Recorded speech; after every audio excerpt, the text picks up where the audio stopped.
Ladies and gentlemen, welcome in to the GT New Zealand Championship for round 2. It is the 20th of July 2026 and it is great to be back here. Round 1 was a spectacle. We had those beautiful Yaris's driving around the track like absolute maniacs. It was brilliant. I loved it. And now we've got round 2. 2 races a day yet again. 10 minutes of qualifying for each race. Race 1 coming up in a few moments' time. Quali will begin for that in 5 minutes. My name is George Cook and I'll be your lead commentator. And with me again is Matthew Smith. Matthew, welcome in, mate. It's great to be back again and we've got round 2 ahead of us.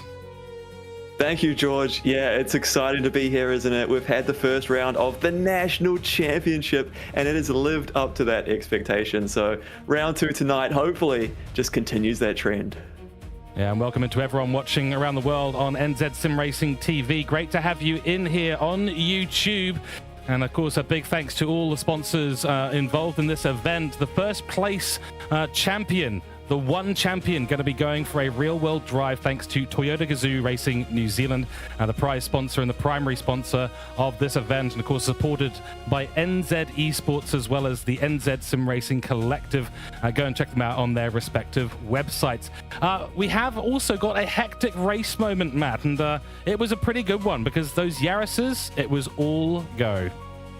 The Yaris's were exciting, weren't they? There was so much fun in those ahead cars. Of Lewis. There was so many moments through that death chicane as we expected, but some nice clean overtakes as well. This one from Lewis, sneaking up the inside on the exit here of 2 cars, taking the opportunity. What a move that was. He then decides to play it sensible, unlike maybe some of the other drivers during the race. He tucks in behind during the death chicane, and then on the exit nails the exit as well to get that second overtake sealed and done. Gets the pass done. Great driving from Lewis there. He's picked up the hectic moment award from the first round, and he's going to have a PlayStation Network voucher coming his way. I think as well, the context of that move to be able to pull off that driving with 2 laps to go, racing against the front of the field, it was just awesome to see from Lewis. Very impressive driving indeed. We hope to see more of that today. Championship standings are thusly. Simon Bishop on top. He's got 1 win to his name, 2 podiums. He's been in the top 10 twice, 27 points, only 2 though, ahead of second place, Matt McEwen, with the exact same stats other than that 1 change in position. I tell you, it's going to be a close one this time out. Lewis Atkinson, actually over at the UCI BMX World Championships in Australia at the moment, so he's unable to attend today, but he's on 18 points in 3rd place, and he'll have some fighting back to do in round 3. Ben Groves finds himself in 4th position, 1 point ahead of Gareth Collier, who's got 1 podium to his name. Can he extend that today? Another single point separates him from Alex Little and Reese Davidson. Scotty Greenlees in 8th position on 7 points. Then we've got Philip Smith, not able to attend tonight as well. Amit Biswas in 10th. Tom England, Ben McDonald, Matthew Budd, and Olaf Flesch round out the top 14. And speaking of Tom England, here's the man himself. And this is one of the names that's famous in New Zealand, Gran Turismo. He's back again after having raced internationally a few years ago. He's back at the New Zealand Championship level. He had a somewhat disappointing race in round number 1, but looking at the practice times, he might be fired up, ready to go for round 2. I'm excited to see it. As I say, he's certainly a top driver. He's also been a top host as well and a top bloke, getting amongst it in the New Zealand scene and helping New Zealand scene expand in terms of sim racing. Exactly, and keep an eye out for his driver cam today. I believe he has the, well, he's got the best garage that we've seen so far in terms of his background. He currently has the cat vibing to Levan polka drumming going on in the background, so keep a very close eye for that one. I think we're going to have a Tom England's garage moment of the week, because I tell you what, it is super entertaining. We have 60 seconds to go. Let's jump back to our round slide. Tell us all about Montreal as we get going. Yeah, Montreal is going to be a great, wow. Great. I'm going to find it great. I think some of the drivers have been complaining about Montreal already. It's going to be a great challenge, shall we say. Should we put it that way? In these Toyota 86s, we've got the road cars here for race number 1, and we've got those comfort soft tires just to make it a bit of a challenge. It's not going to be a cruisy drive in these things. As much as these cars are great to drive, you put them on slippery tires, they become a bit more difficult. just 1 times tire wear, 1 times fuel, so we're not expecting a pit stop in this race. It's a flat out 16 laps, lights to flag. Of course, and this is one of those circuits that has actually been recently introduced to Gran Turismo, not one of the ones that was there by default. So it's going to be a good one. You have 4.3 kilometers. It's a long circuit, 14 corners, Wall of Champions, as we mentioned before. Long straight, heavy braking zone. We would say unpredictable weather, but it's only cloudy out there, so not too bad out on track. And I think it is now time for us to head to qualifying. So we'll see you down there at the circuit.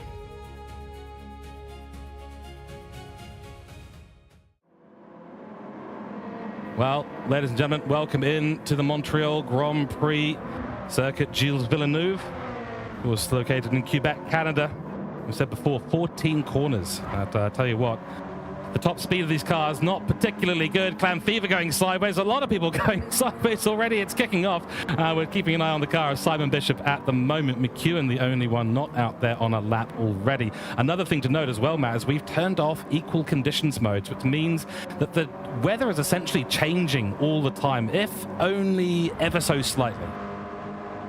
Yeah, absolutely right. And the critical part of that really is the track temperature. That's going to affect the tire temperature and also the wind direction and strength. So they'll be checking that on this outlap, getting their eye in, making sure they're adjusting to the conditions as they continue to evolve throughout the session as well.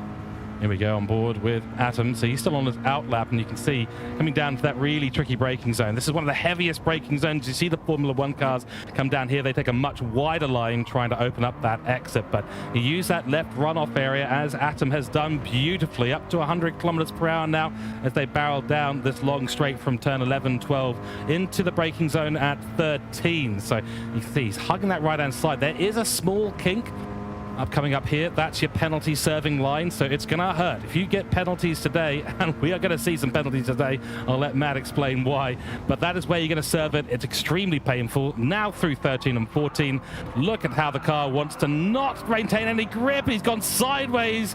That is a near miss with the Wall of Champions for Tom.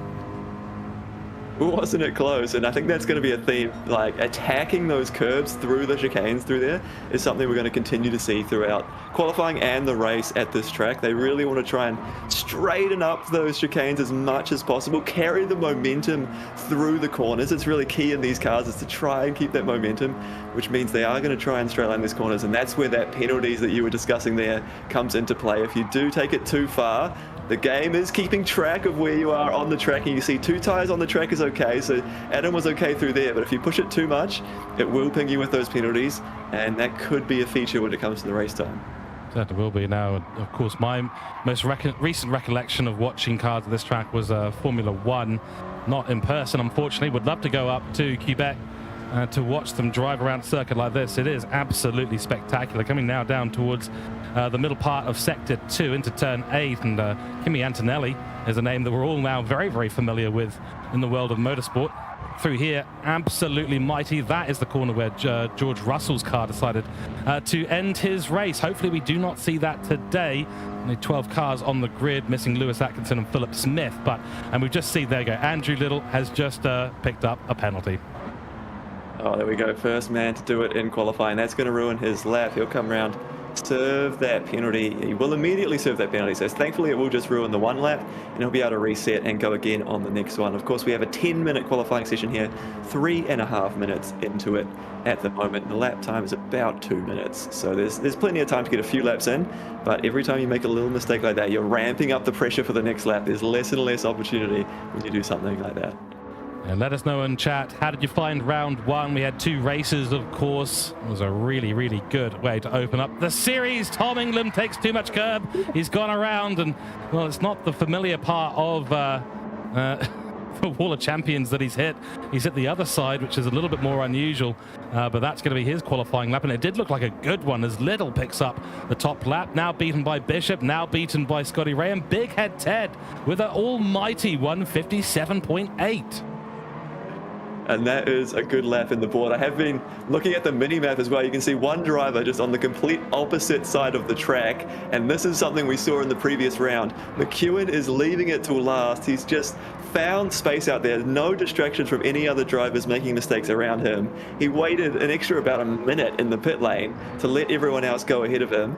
And we were just going to wait to see, because McEwen was looking quick in practice. Can he be the one to challenge that time from Big Head Ted, who has set a great benchmark early, half a second clear of the next driver? I mean, I think this is what we were talking about last week with Big Head Ted. This is his element. He's a man who lives on the edge of grip. Oh, there we go. And it's a half a second again. In fact, it's closer to 0.6 of a second from McEwen, a 57.2. And so not only does Big Head Ted love to live on the edge of grip, and actually he prefers to be sideways. I believe he's a sideways sleeper, just like he drives. But Matt McEwen certainly has found the way to get himself some seriously quick lap times, and that 57.2 is mighty. Yeah, that's going to be difficult for anyone to try and match, I think. Just straight away, McEwen's put an absolute stormer down on that first lap. I'm sure some of these drivers will be looking at that time thinking, how on earth is he doing that? Because that is incredible. And that is what we talk about, the benchmark in this series. These are international quality drivers, having experienced racing at the Gran Turismo World Series. And McEwen's bringing that sort of pace into the New Zealand Championship and really asking everyone else, what have you got to try and challenge this? Yeah, exactly. This is why it's such a challenge for many of these drivers. Just watching Scotty Ray, he served a penalty a few moments ago. I believe that is, it's not Tom England behind him, it's Big Head Ted behind him. So there we go. I'm being asked in chat, what is a sideways sleeper? Well, it's nothing rude, don't worry. Just means you sleep on your side.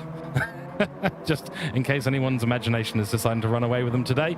Ben Groves goes up into P4.138 ahead of Scotty. And there's a few names up here, Super and Crimson, who we didn't see towards this side of qualifying. Now, the long lap here really does test the driver's patience and motivation. They've got to be on the edge of grip all the way throughout these corners. But they've got this massive break on these straights as well. It's a frustrating lap to drive, I think. Yeah, it is. And every corner is so critical to get right. And these tires with the, such hard tires or not grippy enough tires make it really challenging in these braking zones to just nail it. But it seems that so far it's McEwen, Big Head Ted. Little has gotten into the 57s as well. So Alex Little with a strong lap time. And really, Simon Bishop, we've seen quicker from him in practice. So this is the driver I'm looking to move forward, as well as potentially Adam still recovering. And he should be able to get a lap in shortly. We'll have to keep an eye on where Adam pops up when he does get a valid lap on the board. There we go. It's a good personal best sector there for Simon Bishop. This is going to be the key lap for him. Finds himself down in 6th. Now, I believe we did have an interesting situation come up. It was Matt McEwen believes he's not good at this circuit and is good at Red Bull Ring but doesn't like it, and then Simon Bishop doesn't like Red Bull Ring, is bad at it but does like this place, and yet we find him in 6th place. I'll probably have to go back in the stream and just check the interviews as well, just to be doubly sure. No, I think you have got that right, but at the moment it's certainly the other way around, isn't it? So maybe at Red Bull Ring we're gonna get the opposite as well. And it'll just be they're all just telling us porkies in the interviews. We'll see how this one plays out. It's a new level of sandbagging where they are trying to psychologically sort out their competition. Oh, no. Adam's gone round, so he made the mistake on the previous lap. Is this also at the same place? It's the same place. It's Water Champions. He's made the same mistake. Oh no, Adam, and he's going to reset to the pits. What have we got? 8 minutes left. I think he's done. I think Adam has to start at the back of the grid. Yeah, he does not have enough time to complete an outlap. So the qualifying session will be closed by the time he would get going again. That was his last chance, and the lap time just wasn't there. And he's done it again. I mean, that's so unfortunate for Atom. It might have something to do with the bongo cat happening in the background at his garage. We shall see. But it is a real shame to see Tom down the bottom of the grid. That said, he's going to have some potential slipstream. He might be able to avoid some of the accidents that do happen. Clam Fever going sideways as well through the middle sector. Gosh, it is terrifying. These cars. So we are on the comfort soft tires today. There is, well, I'm not sure quite how far away we are from an ice rink, but as you can see, Clan Fever showing us how it's done on the comfort softs. And that was a perfect example, right, of the challenge of these cars on these tyres, as you were explaining it. It's getting loose on the exit. When you put the power down, these R86s are in road car spec, but they do have enough power to get loose on these tyres, particularly when you're trying to throw it into these corners. Some of these guys being really aggressive, trying to get through, carry the speed through these corners. But there is a limit, and they will find it. I will say, actually, on Adam starting at the back, you talked about him potentially getting some overtakes during the race now as a result of that. He had one of the moves that was up for the hectic moment of round number 1. He had a triple overtake from the back of the grid in the single hairpin in the first race. It was a mega move. So I wonder if he'll be able to channel that energy, try and get some moves up the field here in race number 1 once again to be starting down the order. You may be able to. Ben Groves, unfortunately, not able to improve. Running a really cool livery this week. And I believe there's a couple of special liveries on the grid. I believe that's one of them. Tom's going to be another. So who's left on a lap right now? McEwen is on a lap currently. He's coming down to the last couple of corners right this moment into the Wall of Champions. Well, through the chicane next to the Wall of Champions, I should say. If I cursed him, we'll find out in a moment, folks. No, he's kept it together. Bishop goes up to second. That is a mighty lap from Bishop. He's still half a second away, but he's put it just in front of Alex Little. And wow, McEwen improves and adds a 0.1 to his qualifying time. That is stunning work from McEwen. Again, dominant in the qualifying, dominant now so far at the Montreal GP. Great stuff from Bishop. That was the late lap that he absolutely needed. That was essential. It was. We were asking questions whether he could reproduce his practice pace, and he leaves it to the last moment, makes that run to the line as time expires, up into second place. So that is a great starting position for him. And it's the two rivals from the first round, McEwen and Bishop, starting on the front row. You couldn't ask for much better. Yeah, you certainly couldn't. And that lap by Alex Little was also extremely impressive. Just managed to get ahead of Reese Davidson in 4th position. They'll be starting on the same row of the grid. And I don't know what's going to happen at the start of this race. Turn 1, you're straight into that left hand, into the long right-hander in turn 2. It's a late apex exit as well, so they'll be wanting to be on the outside, maybe actually find a way to get down on the power as soon as possible, but expect a lot of sideways moments at the beginning of this race. We'll have the results up in a few moments' time. There's quite a long tail on this qualifying session given the length of the circuit. We're just waiting for the cars to file back into the pit lane. Let us know in chat, who do you think is going to take it today? Who do you think is going to be on top for this incredible opening race of round 2? We're being told we do now have the results up. We'll go there now. So on your screens right now, McEwen, of course, with a 57.1, and look at the gap there between him and Simon Bishop. The man has found the best kind of Wheat Bix, whatever it is. Wheat Bix with peanut butter, Wheat Bix with kiwis, Wheat Bix by themselves, and Wheat Bix without milk. We don't know, but it's definitely going to be one of them.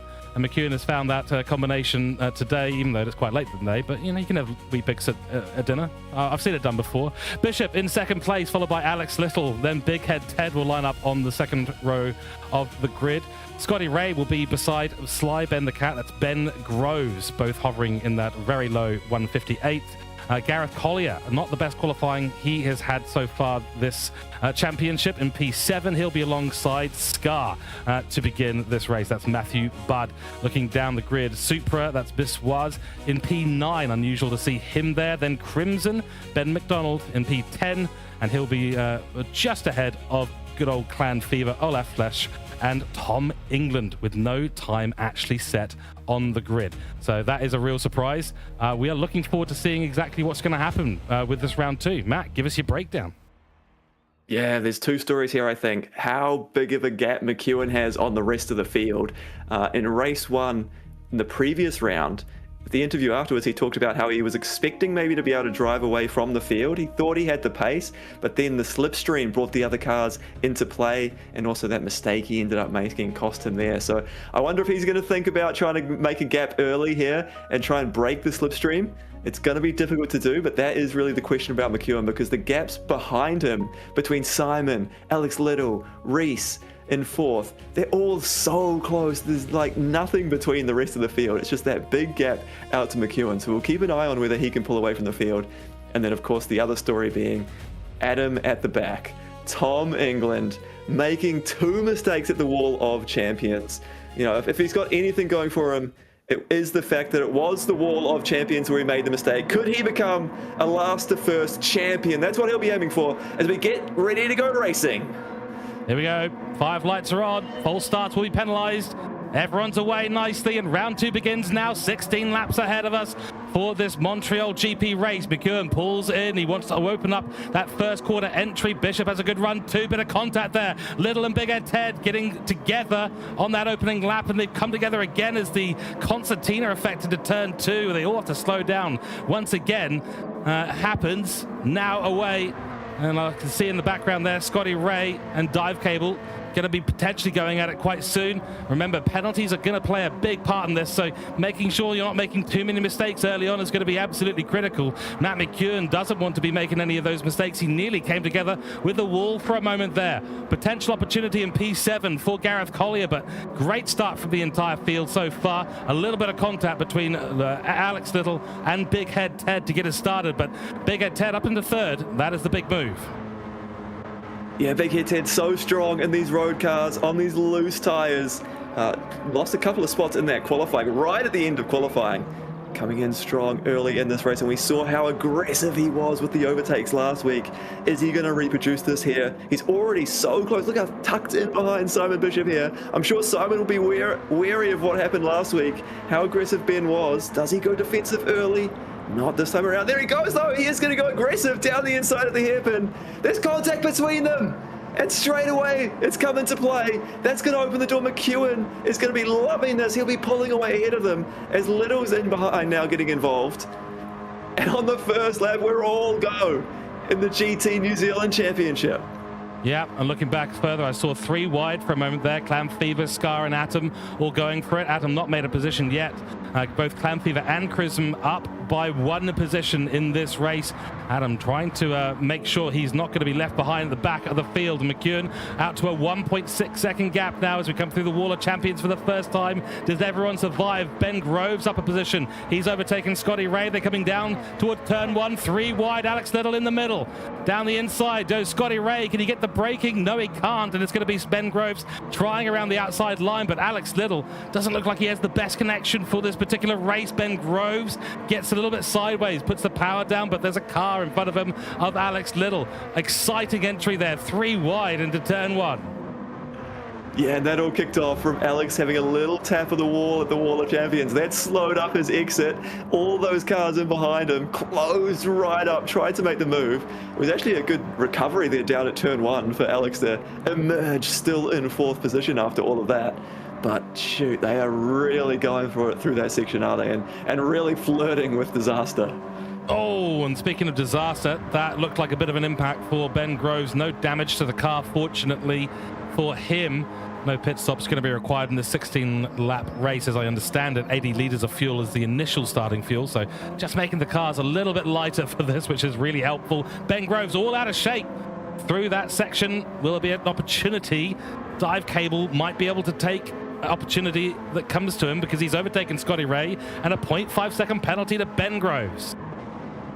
That's going to be costly because look how close these 2 drivers are behind him. They just need to tuck in because Ben Groves is going to be on those brakes for half a second. That's how the penalty gets applied. The amount of length of the penalty is how long the game automatically applies the brakes. That's going to be long enough for both these drivers to slip past, I'm sure, although them racing side by side has opened that gap a little bit, hasn't it? So there's a few extra car lengths, but I think Ben Groves is going to be too vulnerable. They're going to have to choose which way they go here because Ben is going to defend his line, and he has every right to down into the corner, and he might be able to just hang on. Look how close they get between them. I was hoping for a Hacken and Schumacher moment. Oh, Scotty Ray's gone too deep in it, though. He's picked up a penalty. Gareth Collier, he's picked up a penalty, but only 0.5. Ben Groves has survived somehow. He's going to have Collier on the inside line. He'll have to go wide and deep into turn 1, and it'll be a really sharp corner for him to get out of in turn 2. Scotty Ray pushing him along. A little bit of a bump there on the exit, and both of them picking up a penalty. So that fighting ultimately cost them, and I believe that Super Super is going to be there to pick up the pieces of this one.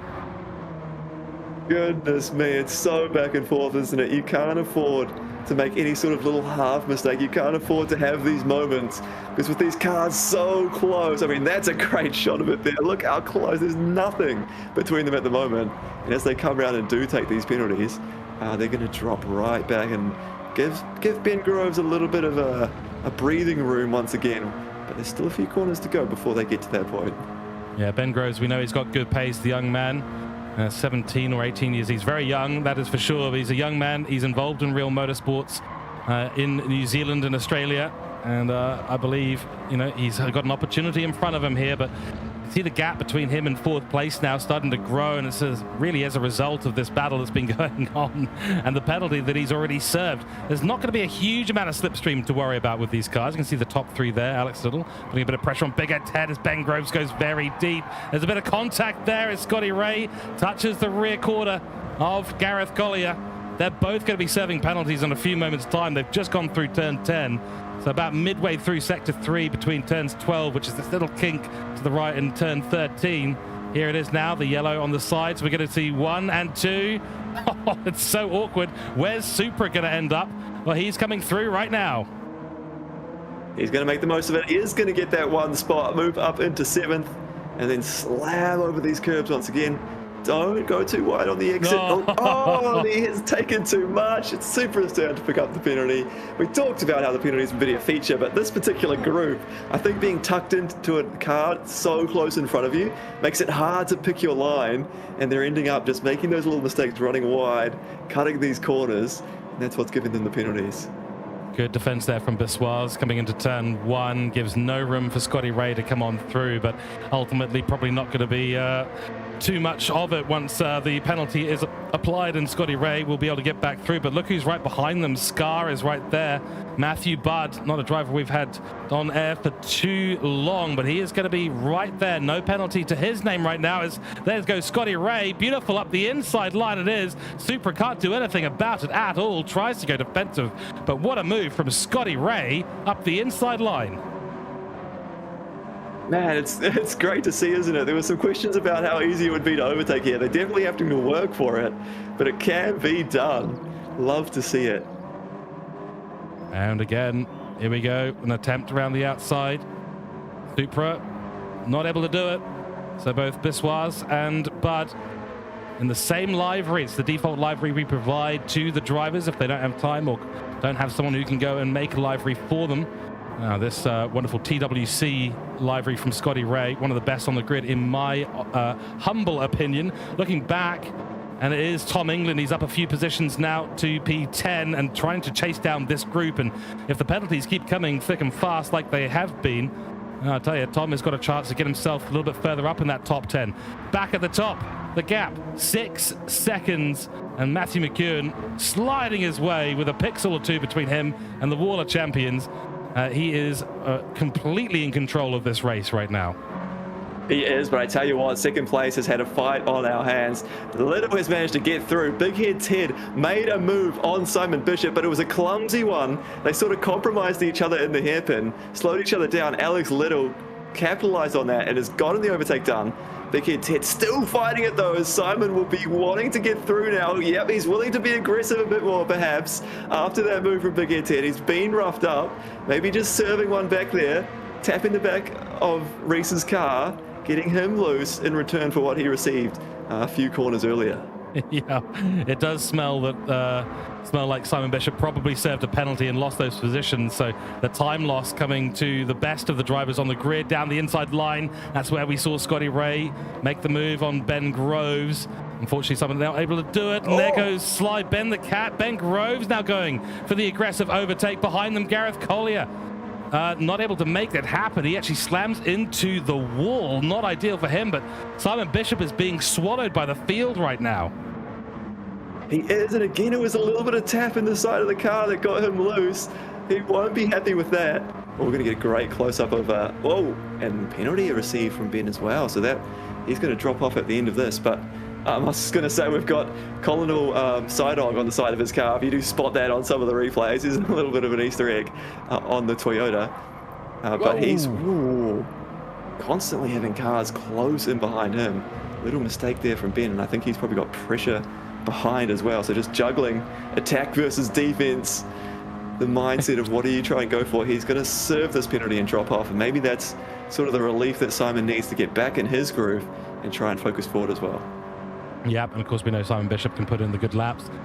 Did qualify right up there in second place. So Gareth Collier goes on through. Ben Groves, after that penalty is served. And bear in mind, in GT7, there is a strong penalty as well. You can get Gareth Collier not on the brakes. He's a little bit out of line. He couldn't quite bring it back over to the left-hand side to open up the final turn 13 and 14. And he's picked up a penalty. So they really are playing a bit of push me, push you sort of.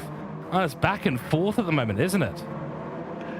It really is, and I was just ready to start hyping this man up. One of the drivers we expect to be fighting at the front. He's moved up a couple of positions from a 7th place qualifying position, and then that penalty might end up costing him a spot as a result of that. So, unfortunate for Gareth. We know what he's capable of, but it just seems to be a few mistakes creeping in along the way that are costing him. Yes, exactly, and bear in mind as well, we do have a few driver cams that we will bring up throughout the stream, and we're looking forward to the interviews as well. Hopefully we get a few more using the cameras. We had a small technical issue last time out with the way that phones and our platform interact, but we believe we've got that mostly sorted, so we'll be able to bring up a few of the driver cams. At the moment, I believe that they're all going to be hyper-focused on the track. Probably a little bit white knuckle given the way that these cars perform. And Gareth Collier, he has been sliding sideways in a number of these corners. That 1 second penalty will cost him, but unfortunately for Simon Bishop, he's got yet another car coming up behind him. Times one tyre wear, remember, for this race. That means these tyres are not going to really wear at all. Not that that would really matter, because you're basically driving on ice skates as it is. Yeah, exactly. This is essentially a sprint. They're not going to worry too much about the tyre wear. Not going to see any pit stops, so they just have to be flat out. So Dive Cable does seem to have the pace. Look at, he closed that gap in towards Simon, but that penalty is going to cost him, and he's going to drop back again. And as well, Big Head Ted has closed that gap in front as well. Yeah, there's that penalty being served, and that's what that was the speed difference there that just put me off for a second, but that's because he had to serve that penalty. And again, the Indians wide towards that fence. He might lose the spot here. Gareth might have a run, maybe not quite enough to be brave, but he does have to go defensive. Gareth's going to try and look around the outside. Does have a good run. Too difficult to try and do it around the outside there, but if he can cross it back, this could be a move. Difficult to do as Ben's defensive and manages to hang on for the time being. Oh, Ben Groves, and he's off the track a little bit there as well.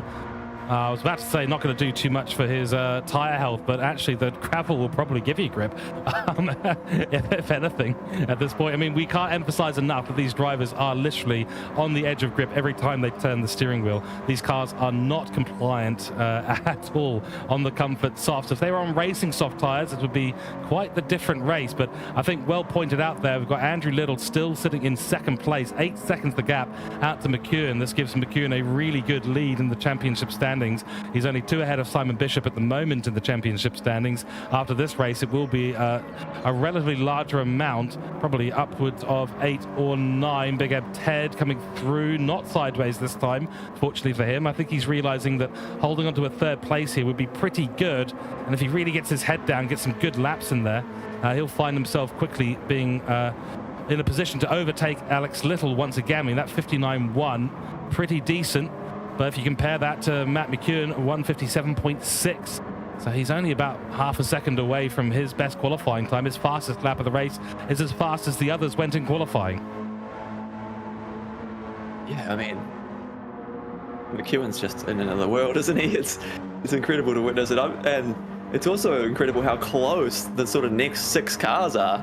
So McEwen's way off in the distance, but there we go. There's a perfect shot of all 6 cars on that straight together, still battling it out as now Gareth tries to get that position back side by side into the chicane. They get it sorted. No, he's in the fence on the exit. That's going to slow him down, and I'm sure Ben's going to be straight back in this. Tucks in behind, might not have the run, so maybe didn't get as good of an exit as he needed They're going to go side by side into turn one. Gareth defensively really wants to hang on to that position. He had to fight to get the spot the first time, cost himself with the penalty, and he fights on. They're losing time to the cars in front, but they're almost going 3 wide on the exit. Ben really wants this as well. They're both holding on for this top 5 down to the next chicane. Can they do it? Oh, the cross back from Gareth. Oh, there might have been a little touch between them. Gareth gets through, and he's ahead for the time being. That was hectic. Ben Groves gave him another chance through into 6 and 7. He's on the inside line. Gareth cuts him off, does get through the apex first. And that is a good little move there from Gareth. But I don't know, questionable at turn 3 and 4. I would say Scotty Ray's still in this. And Scotty Ray actually gave Ben Groves a little bit of a bump through 2, which is probably part of the reason why they ended up side by side. Now he's going to try and take 5th position. This is costing them in their race against Simon Bishop. But what a battle we've got on screen right now.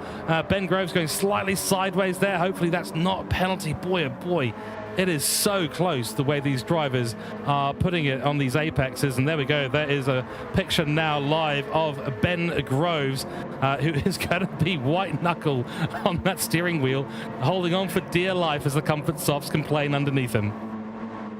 Absolutely right. Remember, this is the driver that came 3rd in the last championship. He's got number 3 on the side of the car. We know he can pedal. And last week we're having a little bit of look at his driving technique in terms of how much he's using that wheel, trying to hustle these cars through the corners. I think particularly in these road cars that we're seeing in race number 1, that's sort of a driving style that works out well. In race number 2, we're going to head into the GT3, which I'm excited to see. Fastest race car we've... Oh man, I just hold my breath when they go through there. Look how loose these cars get. I'll finish that thought. The GT3s will be the fastest cars we've seen so far in the championship in the second race here tonight. So that will be a chance with a bit more grip, a bit smoother driving. But it's great that we can see this driver cam of how Ben is tackling these corners and completely focused at the moment. Look at him just locked in, focused on the car in front, trying to make sure he hangs on to the position ahead of the car behind as well. Exactly right. I mean, I was going to say the driving style I developed in GT7 was turn the wheel as much as possible and then pray. But I am not a good driver. That's why I'm here behind a microphone. So these drivers have a little bit more tact, a little bit more discipline in terms of what they're actually doing on the steering wheel. Great technique. And of course, GT7 is a great platform to go racing on. Loose moment there for Ben Groves. You can see him fighting the wheel on the exit, trying to get the power down as soon as possible. But this car does not want to comply at all. But definitely one of the beautiful things about Gran Turismo 7, there are so many options. You want to drive cars from the 1950s, 60s, go ahead. You want to drive cars from the future, jump in a Vision X, and then absolutely send it. It is brilliant. So the great thing is that this New Zealand GT New Zealand Championship, not defined by being the best GT3 driver in GT7. There's a move by Scotty Ray. Ben Groves gets out the way. Probably didn't need to. Scotty was backing out, but psychological pressure there from Scotty Ray, and he manages to get through. But yeah, this championship defined by those who can wrangle every car available in this platform. Scotty Ray, wow. That was a taunt, and it worked. Yeah, it looked like it could have been dangerous, didn't it? And Ben Groves thought it was heading in the dangerous direction. He got well out of it, so a big dodge there cost him the spot. That maybe is a little bit of a glimpse of his mindset. He wants to make it through this race. Doesn't want to get caught up in the drama. Maybe backing himself to have the pace to get the overtake done at a future lap. We still have 7 laps to go, so there's definitely still time. Stay in this race and keep fighting on in the next one. Indeed. So Scotty Ray up to 6th. Let's review where the race is. It's so tempting to stay on this for the rest of the race. I'm sure the directors in the broadcast booth. We might need to jump to second. What I thought might be going on. Here we go. Okay, so there is now a couple of really good battle packs happening here on the 10th lap of the race. 16 laps in total, so not too far to go in this. Big Head Ted has found his second wind. He doesn't have a second wing on this at all. Doesn't have a single wing on this particular car. By the way, if you do see that some cars have a wing and some don't, it is purely cosmetic. Does not affect the car at all. So Big Head Ted, not the cleanest though through that section, Matt.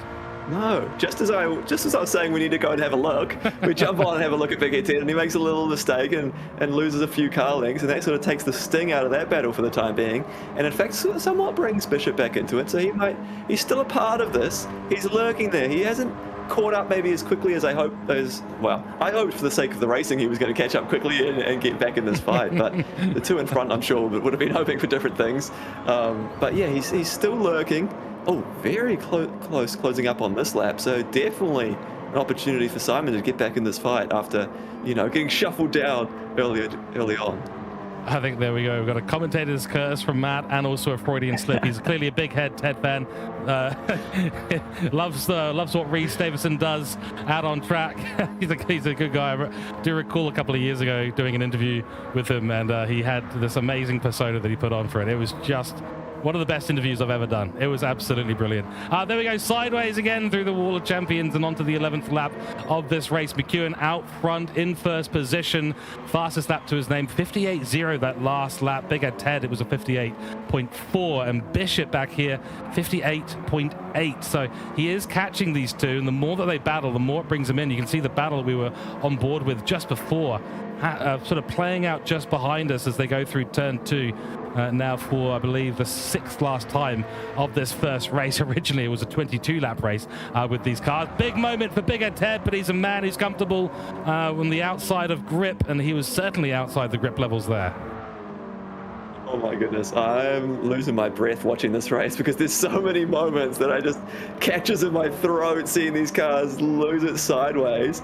But for the most part, they manage to hang on to it. They catch them right up next to the wall. A few times they've tapped it, but nothing too dramatic.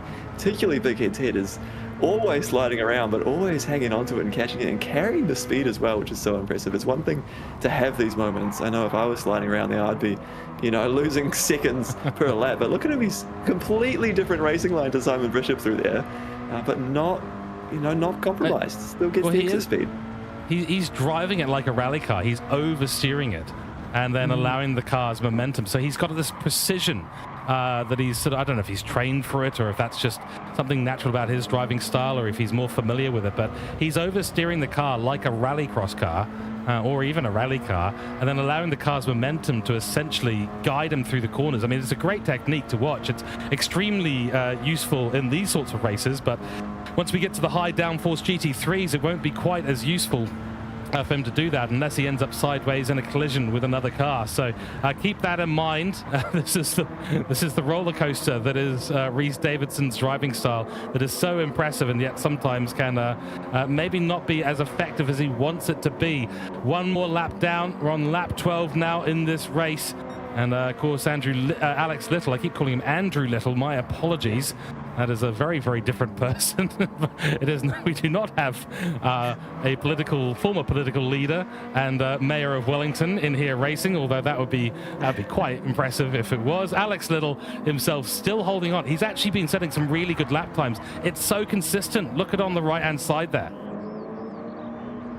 Absolutely right, and that, is so helpful, just being calm, controlled, avoiding any of these mistakes we've seen from a couple of the other drivers, hasn't been picking up the penalties, and is just maintaining that gap at the moment to Big Ed Ted in behind him.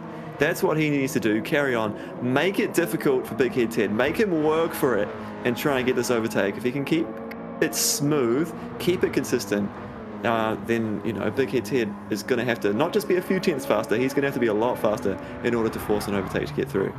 Indeed, yeah, and employing currently another very dark magic tactic of use Wi-Fi.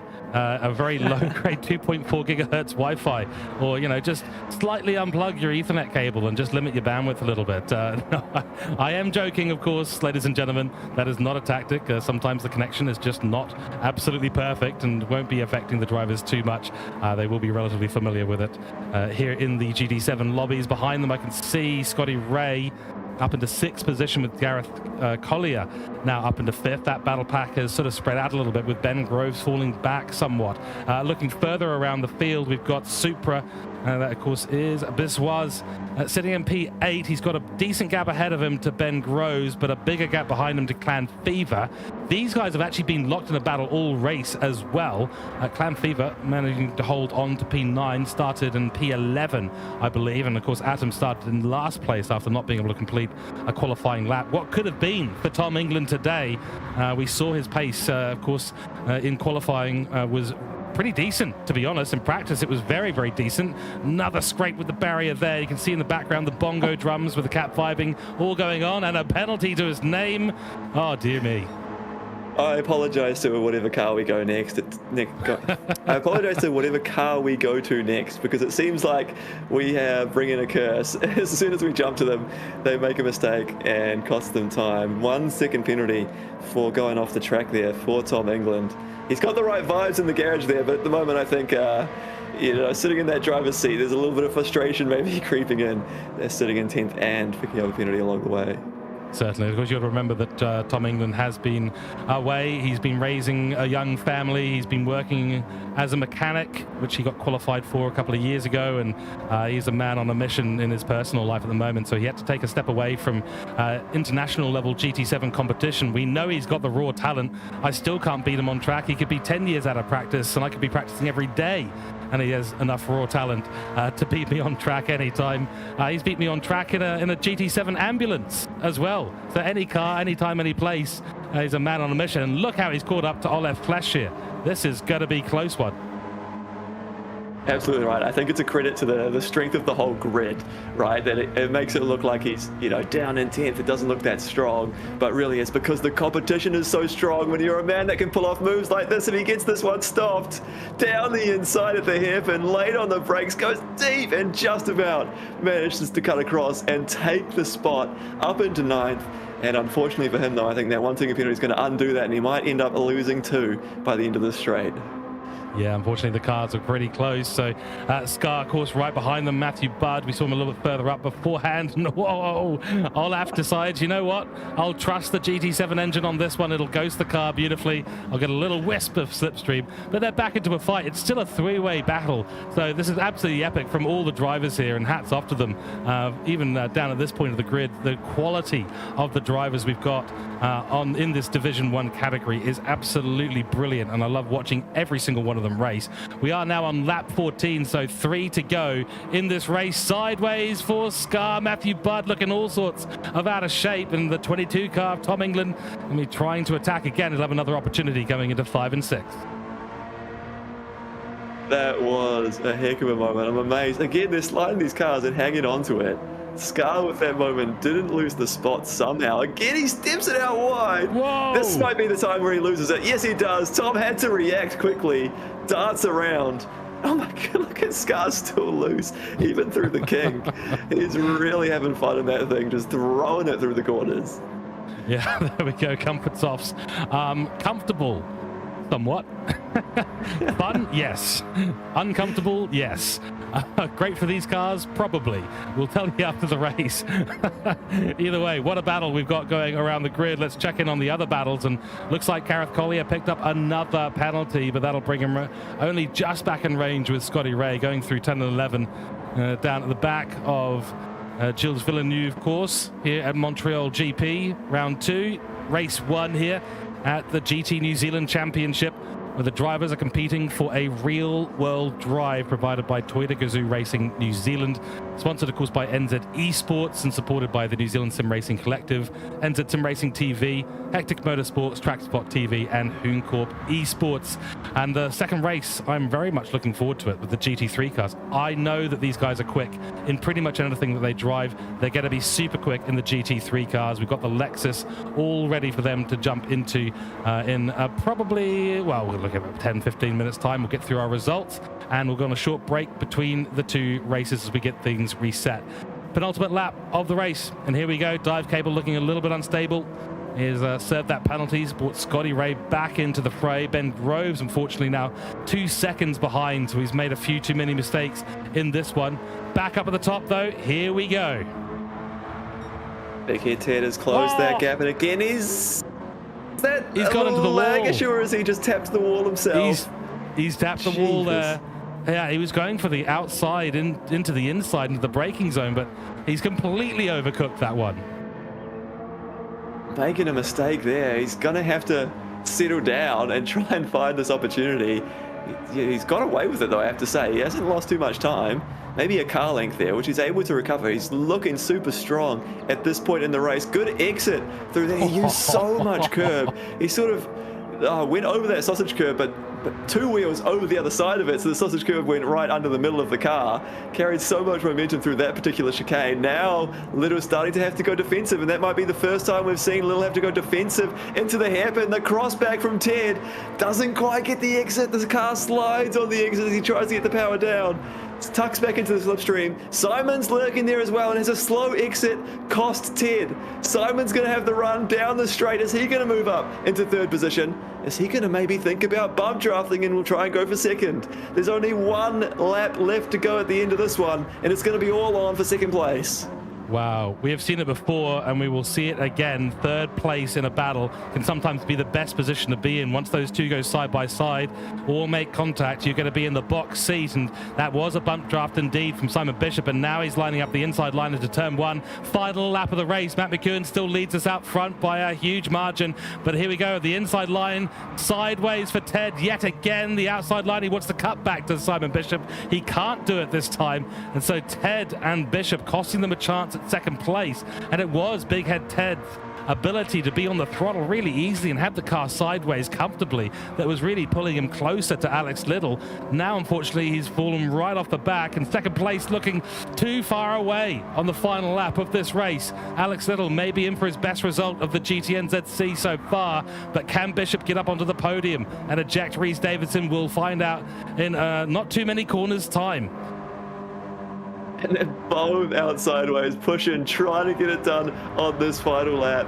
Little's driven off into the distance as these two fight, and we get a great look at the livery on Simon Bishop, inspired by the prize that they are all fighting for. They want to get the drive in the real GR86 car. That's what this here livery is inspired by. Simon Bishop fighting for that, currently down in 4th.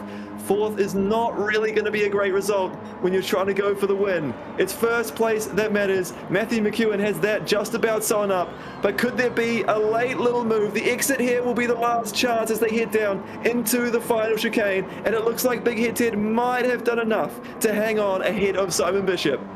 Oh, it's going to be very close at the end of this, but the 13-14 corner right at the end where we've got the Wall of Champions, it's not an overtaking zone at all. Speaking of which, no overtakes needed. Matt McEwen, he's done it again. 16 laps down, a 57.6 to finish it off. He's going even faster. There we go, across the line, and Matt McEwen wins race 1 here at the GTNZC for round 2. Alex Little gets close, but he's going to get P2. Doesn't lose it at the end. Big Ed Ted, Rhys Davidson 3rd position, and Simon Bishop cannot do it. Oh, that's nearly very close between these two, but no, Gareth Collier interestingly slowed down at the end, may have been trying to give the move back. I'm not sure what's happened there. Ben Groves in 7th place. We'll get the full results up in a few moments time, but take a bow, Matt McEwen, huge gap, 13 seconds by the end of this race. Wow. What a drive. And we didn't see much of him on screen, did we? Because he was just off in the distance in 1st position, extending that lead lap after lap. And that is the most dominant win we have seen so far this season. Wow. Absolutely incredible. All right, well, break it down for us while we get our results all set up, because they will be coming in a few moments' time. We asked the question whether McEwen could do it after that stunning pole position lap. He had half a second over the rest of the field, and he backed that up lap after lap for 16 laps in the race to win by 12 seconds. It just about maths out to be half a second a lap, doesn't it? It's close, but mega drive from McEwen to lead the field. And the battle really was for 2nd, wasn't it? There was a few drivers involved, but it's Alex Little who stepped up through the middle phase of that race, got into 2nd, and didn't look back from there, using all of his experience to control the aggressive, the feisty, the slidey Big Head Ted in 3rd position. He put the pressure on. He wanted to get through, couldn't quite get it done, and had to hang on that last lap ahead of a charging Simon coming back after losing positions early. He started in 2nd, dropped a couple of positions early, had to fight back, had the pace. It really was close battle for that 2nd spot.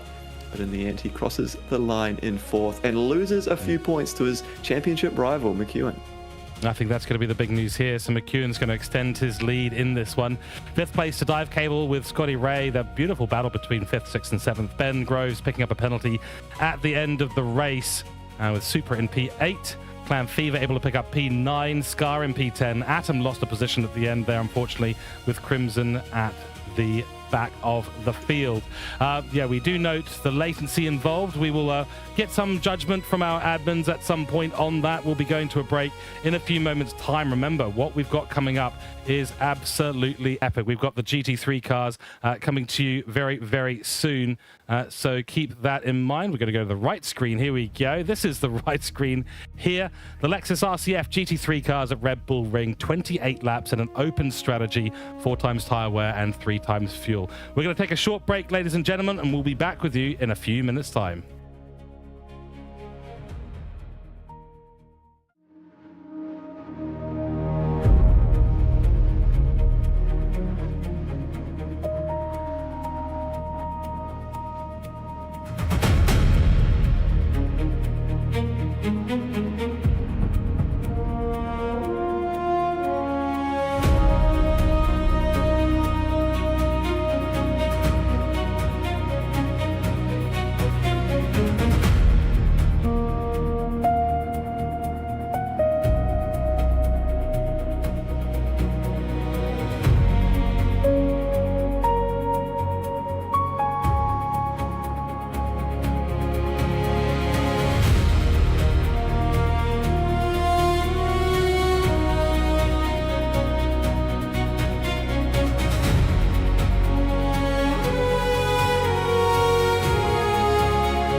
Hello and welcome back to the GT New Zealand Championship, sponsored by Toyota GAZOO Racing New Zealand, New Zealand Esports, and supported by New Zealand Sim Racing Collective, Hooncorp E-Sports, TrackSpotTV, NZ Sim Racing TV, and Hectic Motorsports. It is the 20th of July, round 2, race 2 coming up in a few moments' time, where we'll go for a 10-minute qualifying, which is just about to start. So here we are. The Lexus RCF's our fastest car of the series so far in the GT3 cars at Red Bull Ring. 28 laps ahead of us and an open strategy. This is going to potentially throw some cats amongst the pigeons, Matt. It absolutely is. It's a real switch up, and this is the challenge of this series, is being able to jump between the different cars, different combinations that we throw at them. This one with the race strategy as well. That tire wear, fuel consumption is certainly going to play a role. You're going to need to make a pit stop unless you're going to save a lot of fuel and a lot of tires. We're expecting the drivers to be making at least one pit stop, to come in, switch the tires, put that fuel on before they can get to the end of the race. So it's another element you can use to your advantage to try and make overtakes. If you can't get it done out on track, maybe go for something different in the pit strategies, and undercut, overcut, use different tires. All of these different options to the drivers that adds another layer to it, another dynamic that you have to overcome in order to become a national champion. Indeed, and of course here in Austria at the Red Bull Ring, 4.3 kilometers, the same length as the Montreal GP course, but only 10 corners, and it's much more high speed. Certainly from the driver's perspectives, it'll feel a lot shorter because they'll be going upwards of 250 kilometers an hour in these cars. It is going to be a really interesting one. They're on the racing softs and out there at the moment. Before we get down onto track, of course, we've got another driver profile. It is the man himself, Simon Bishop, with a number of AKAs down there, one of which I had to remove. Psydog, Psygod, Sad Dog, Cyborg, and many, many more. And he's a multi-World Series attender for New Zealand. Matt, we know all about Simon. Absolutely right. He was basically the original gold standard in New Zealand Gran Turismo racing. That's why he earned the nickname Psy God. He was untouchable out in front of the field in sort of the Gran Turismo 4, Gran Turismo 5, Gran Turismo 6 days. He was the top. Gran Turismo Sport, that's where he went to the World Series races, won with Toyota, and I believe he's got a livery today in this race inspired by that very win. So it'll be cool to see what he has on there, but certainly one to watch. He's got a race win this season already, going now to Red Bull Ring, where he said it wasn't his preferred track this week, but it might be the flip side. We talked about whether they were giving us the wrong info last week in the interviews. Maybe we'll see him do well at the Red Bull Ring. We certainly know he can pedal a Group 3 car. That is for sure, yeah. The ability for these guys to do what they can do in these GT3 cars is absolutely immense. And bear in mind, ladies and gentlemen, keep an eye out today on the hectic race moment. What was your favorite moment from race 1? What's going to be your favorite moment from race 2? Send us your clips and we'll get that featured at the start of next stream.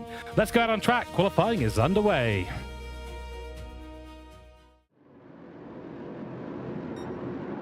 Well, here we go. And that's that special livery.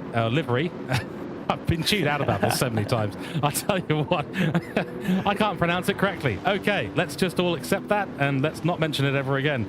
But this is the special car decal set that is being run by Simon Bishop. Through the last corner he goes. It is a great one. He is a man who's so familiar with these amazing GT3 cars. Atom goes to the top. Dive Cable takes pole position by 1 second there. Simon Bishop puts in a 29.0. Look at all these times flooding in. Ben Groves goes to P2.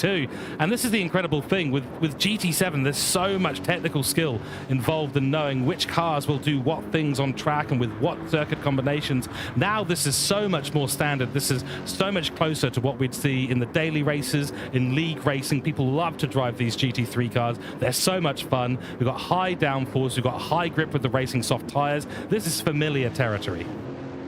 It absolutely is, and I'd say probably the GT3s are the most popular category across sim racing. So to get into these cars, a lot of these drivers will be familiar, and we're at a very familiar circuit as well, Red Bull Ring. Plenty famous and a common one that pops up in Gran Turismo to go racing at.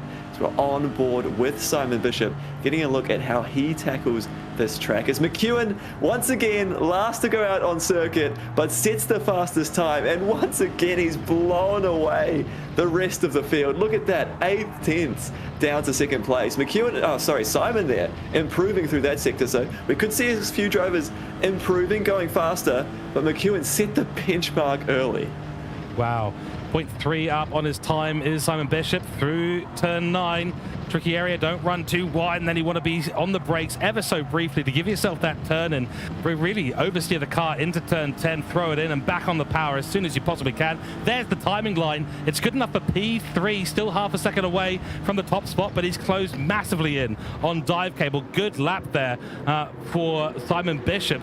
Taking a look now at Gareth Collier, who's got a fantastic time as well, but nothing quite enough to catch up with Matt McEwen. Again, these liveries from Gareth Collier. I love flames, and there are flames. Looks like it's ready to go quick, doesn't it? And we keep kind of coming on board with Gareth because we know what he's capable of. If he can put the race together, get the qualifying on board. Of course, he started the last race in 7th position, and that made it a really tough job for him to come through. He moved up a couple of spots, so I think if he can start at the pointy end in this one, could be up an opportunity. There's no death chicane to catch him out here at round number 2, so he'll be hoping that finally the stars can align and he can put one together. Exactly. And with the open strategy in the race, this is going to be absolutely fascinating to see what the drivers do. I mean, very likely they'll be going for a soft tyre strategy, but bear in mind, the tyres will wear at 4 times their normal rate. So I'm not sure if these soft tyres are going to last all that long. 28 laps, they certainly will not last. So keep that very much in mind for the upcoming race. The strategy is going to be important, noting as well that slipstream with these cars is much more effective than we saw in the Toyotas in race 1. So strategy, slipstreaming, clever overtakes, managing your tyres, going to be a big one. And fuel will come into it as well, as we saw in race 2 in round 1. Absolutely right. There's a lot to contend with in the race and a lot to think about. Maybe a little bit wide there. Managing the track limits also going to be a factor in the race number 2 tonight. There we go. Ben has done it right on cue, picked up the penalty, and much like race 1, that could be costly here at the Red Bull Ring. It's going to cost him 1 lap in the qualifying session. We're already 6.5 minutes through the 10-minute session, so we might still have time for a couple of laps, and this one is of course a shorter lap around here, so there is time to get going, and he does the kind thing, gets out of the way of the cars that are on the fast lap. Good to see Adam has managed to set a good time here in qualifying, 7th already, and he's maybe tucking into a little bit of slipstream on Gareth there. Of course, slipstream enabled here in qualifying, but tyre wear and fuel consumption are turned off, so that means they can just keep going, flying around the circuit for the full 10 minutes. It's not just a 1-lap dash like we tend to see in traditional motorsport. We are able to tweak the settings here and allow them to keep pushing, so right down to the end of the session, like we saw in the qualifying earlier tonight, you can still get that fastest lap right at the end of the 10 minutes. Yeah, and that actually does call attention to how incredible Matt McEwen is, because he's often out there without using a slipstream as well. So the man has got pace upon pace. Nonetheless, good lap here from Atom. Will it be an improvement? He was down in sector 2. It is an improvement up to 4th position. Very, very good lap. And this is the car that Tom feels comfortable in, the GT3s. He understands them so well. So no surprise to see him really picking up his performance in this. Looks like Alex Little, I should say. I'd vote for Alex Little. I don't know too much about him, but I'd vote for him. He's picked up 6th position there with a 28.975 as we see Atom improve again in Sector 1.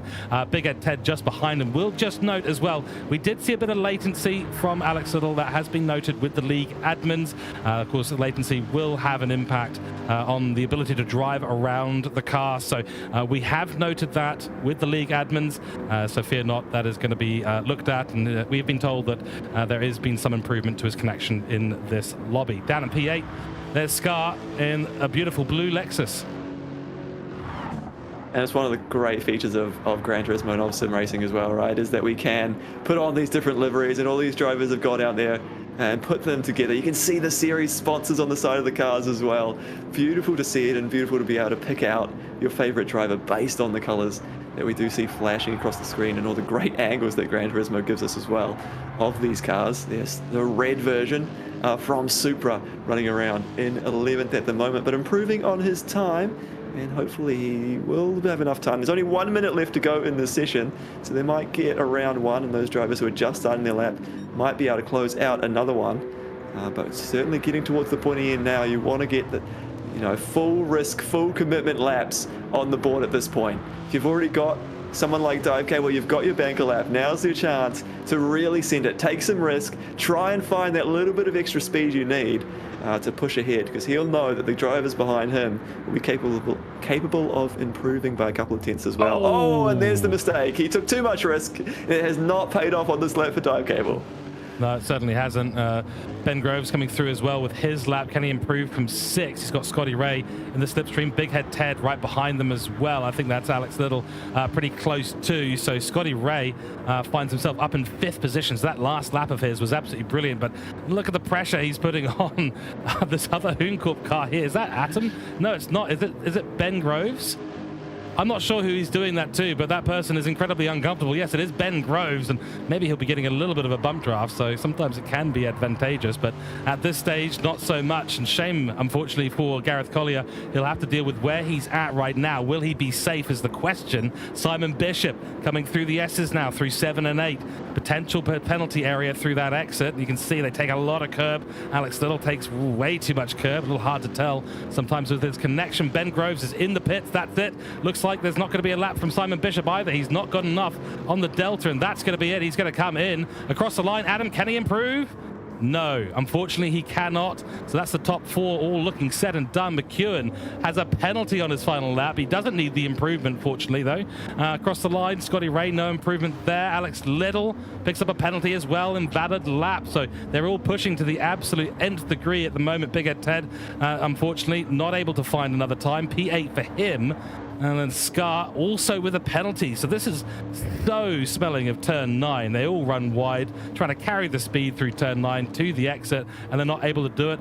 And look who's on top. It is Matt McEwen with a 128.189. Is he on a lap still? Yes, he is, but he served a penalty, so this won't be a good lap. Oh man, just an incredible drive once again from McEwen, wasn't it? And I think that's the lap he did on his first lap. Yeah, confirmation on the right hand side. You can see lap 2. So after his out lap, did one flying lap, and that was good enough for pole. He's done another couple of laps that were also good enough for pole. So 3 laps there, faster than any other driver. McEwen has absolutely stepped up here in round number 2. Wow, very impressive. We'll have our results up in a few moments' time, ladies and gentlemen. But ahead of us, 28 laps at the Red Bull Ring. 3 times fuel, 4 times tire wear. Going to play a massive, massive effect in this race. Results coming up on your screens right now. McEwen on top by just under half a second this time. Gareth Collier puts in his best qualifying performance so far of the GTNZC. And Simon Bishop finds himself in 3rd position. Now, last time, I think Simon Bishop said he was a little bit gifted by Matt McEwen's mistake in the Yaris's at Death Chicane. Will it be the same here? Red Bull Ring can sting you very easily. Tom England in 4th position. He'll be alongside Simon Bishop, and that's his best qualifying as well of the season in 4th. Scotty Ray finds himself in 5th position with Ben Groves in 6th. Then it's Alex Little in P7 alongside Big Head Ted for the start of this race. Scar finds himself in 9th, Super in 10th, and then we've got Clan Fever and Crimson rounding out the grid, 6th row of the grid for this start. All right, Matt, what are we expecting from this race? It's going to be an intense one. Can Matt McEwen get through turn 1? Can anyone get through turn 1? Because that first lap at Red Bull Ring is hectic as anything. It certainly will be, and in the big braking zone at what is effectively turn 2 down into the hairpin as well on lap 1 is going to be one to watch. I think if McEwen can get through there cleanly and get away, he might be able to pull away from the field again in this race. But keep an eye on Gareth Collier. It's going to be a question of how much confidence he can bring into this race. Starting in 2nd position, we know he deserves to be there, but he's had those mistakes in previous races. So will that play on his mind and maybe make him end up driving a little bit more conservatively as he tries to get through the 28 laps at the Red Bull Ring, and also tries to get through lap 1 when it's going to be action-packed. I think we see as well, Ted down in 8th is another driver I was going to call out, because we see him so good on those road tires, but then come the race tires, he ends up back in the mid-pack as we're ready to go racing. Here we go, and Lewis Atkinson watching on from Brisbane. Great to have you in here. 5 lights are on. We'd wish you were on the grid as well, but good luck in the World Champs. And we're away racing. McEwen's got a decent start, but Gareth Collier, what a start he's got, and he'll have the inside line into turn 1. Bishop is lined up right behind him. Tom England on the inside line as well as they head through turn 1, sideways there, and goes. That's Simon Bishop. He's gone. He's absolutely gone. He's put too much power down on the inside line and up over the hill. He's gone and disappeared. He's in the shadow realm. So it's going to be McEwen versus Collier, and to turn 3 for the first time. Got to take an inside line there for Matt McEwen to be defensive. Is he going to give enough space? He does. So Collier looks like he might be on to take the lead of this race early on. Is there a difference in tyres? There may well be. No, they're both on the medium tyres. Tom England right behind them with Scotty Ray up a couple of positions. Big at Ted, the big mover so far, up 3 positions in this race, barreling in to Slosh Gold now, and turn 4 and down the hill we go. Slight moment for Scotty Ray, but Matt McEwen has found his way back to the inside line of Gareth. And they are fighting out in front, aren't they? Huge moment for Simon Bishop, spinning out of turn 1. And he is right at the back of this pack, 6 seconds off the back as well. So one of the top drivers taken out early, but Gareth is looking so strong. He's had a couple of opportunities to get side by side with McEwen, but that gap now through the middle sector. There we go, words are getting out of me. The middle sector, Gareth makes a couple of mistakes and loses a couple of car lengths to McEwen. Is that the buffer that McEwen needs now to get his head down as we cross the line at the end of lap 1? Can he continue to pull away, or has Gareth got something in him to try and close that gap back down again? Oh, we're 1 lap in. It's all kicking off already. That might be penalty territory for Gareth Collier on the exit. If you put too many tyres across that apex, you're going to be in trouble. We're on board now with Tom England as they barrel down this straight towards turn 3. Great section of track this. We've got a tailwind down this section as well, which is even better for the speed. Oh, Gareth Collier, he missed that turn in qualifying. He's missed that turn on turn 2. Atom proceeds up into P2. Good overtake. Nice clean there between the two, and we've got side by side between Big Ed Ted and Scotty Ray in the background as they barrel down towards Slosh Gold for the 2nd time. It's all go, isn't it? And Adam getting up into 2nd place, showing that he still has the pace in him. You know, he's been out of the seat for a while, as he talked about. Raising a family now, working as a mechanic, but he jumps into the GT3s and he looks so comfortable in these cars. A little bit more pace in the seat, and he is right up there fighting amongst it. And is he the driver who has the pace to try and close in on McEwen as this mid-pack battle really gets going? Big Head's head right on the back of Scotty, and are they going to have to go defensive into the last section a little bit? Look how wide Big Head's head is, using the road. He knows what he can get away with, keeping 2 tyres on that curb, staying just about within track limits, but pushing it to the maximum. Absolutely. Behind them, Ben Groves and Alex Little going for it. You've got Supra in there in P8. Close battle happening between P6 and P9 right now. We're currently on board with the battle for P4. Scotty Ray holding on still. Both get cleanly through turn 1. Seeing a lot of medium runners throughout the field. That's the sensible choice. Tyre is going to last the longest. Longest, and it'll be the fastest for longer. Let's put it that way. Here we go. Opportunity for Big Ed Ted as he sets the sector 1 fastest sector time, I should say. We're all starting to lose our words because there is so much going on. Scotty Ray goes defensive, holds the position. Will there be bump drafting? I think Big Ed Ted would be sensible to start thinking about those behind him as well, but he's not going to. He's going to send that Lexus around the outside into turn 4. Downhill braking zone, very tricky on the traction. Not too much room there between him and Scotty, and he's run wide. There's contact. A little bit of a moment on the exit. It looked like it was going to be a great move round the outside, but he just went a bit too deep, too aggressive, trying to get it done. He knew he had to be aggressive to get the move done. A little bit too much so, though. And great driving from Scotty to be aware of it, come back down the inside, take the position back, and hold on to 4th position for the time being. As they're getting close in front of them as well. There's a lot of battles out on track, and it seems like all these drivers looking to create some hectic moments that they can submit during the week. You know, they don't really want the real world drive, Matt. What they want is the hectic moment of each round. You know, that's the real prize at the end of the day. So the order is this: 2.5 seconds out to Matt McEwen at the front of the grid. He's on the medium tires from what we can tell. Tom England now under a lot of pressure from Gareth Collier. Again, 2 drivers, they're both on the medium tires as well, driving as quickly as they can as we head on to the 4th lap of this race. Speaking of 4th, Scotty Ray still holding on to the position with Big Head Ted behind, and there's going to be a move. Gareth Collier has got the run, he's got the slipstream, and into turn 3, it's going to be a great move, an easy move actually down the inside, but Tom playing it smart. He knew it was coming. He's going to take the switch back and try and get the power down early for an overtake into 4. And if we're talking about strategy chat this early on, as the laps come flying thick and fast, already on lap 4, strategy chat, all the drivers have opted to start the race on the mediums. So we are expecting them to come to the pit stop, and there is maybe a little bit of a question mark. Who's going to try and conserve those tires to go longer and think about softs for the second stint?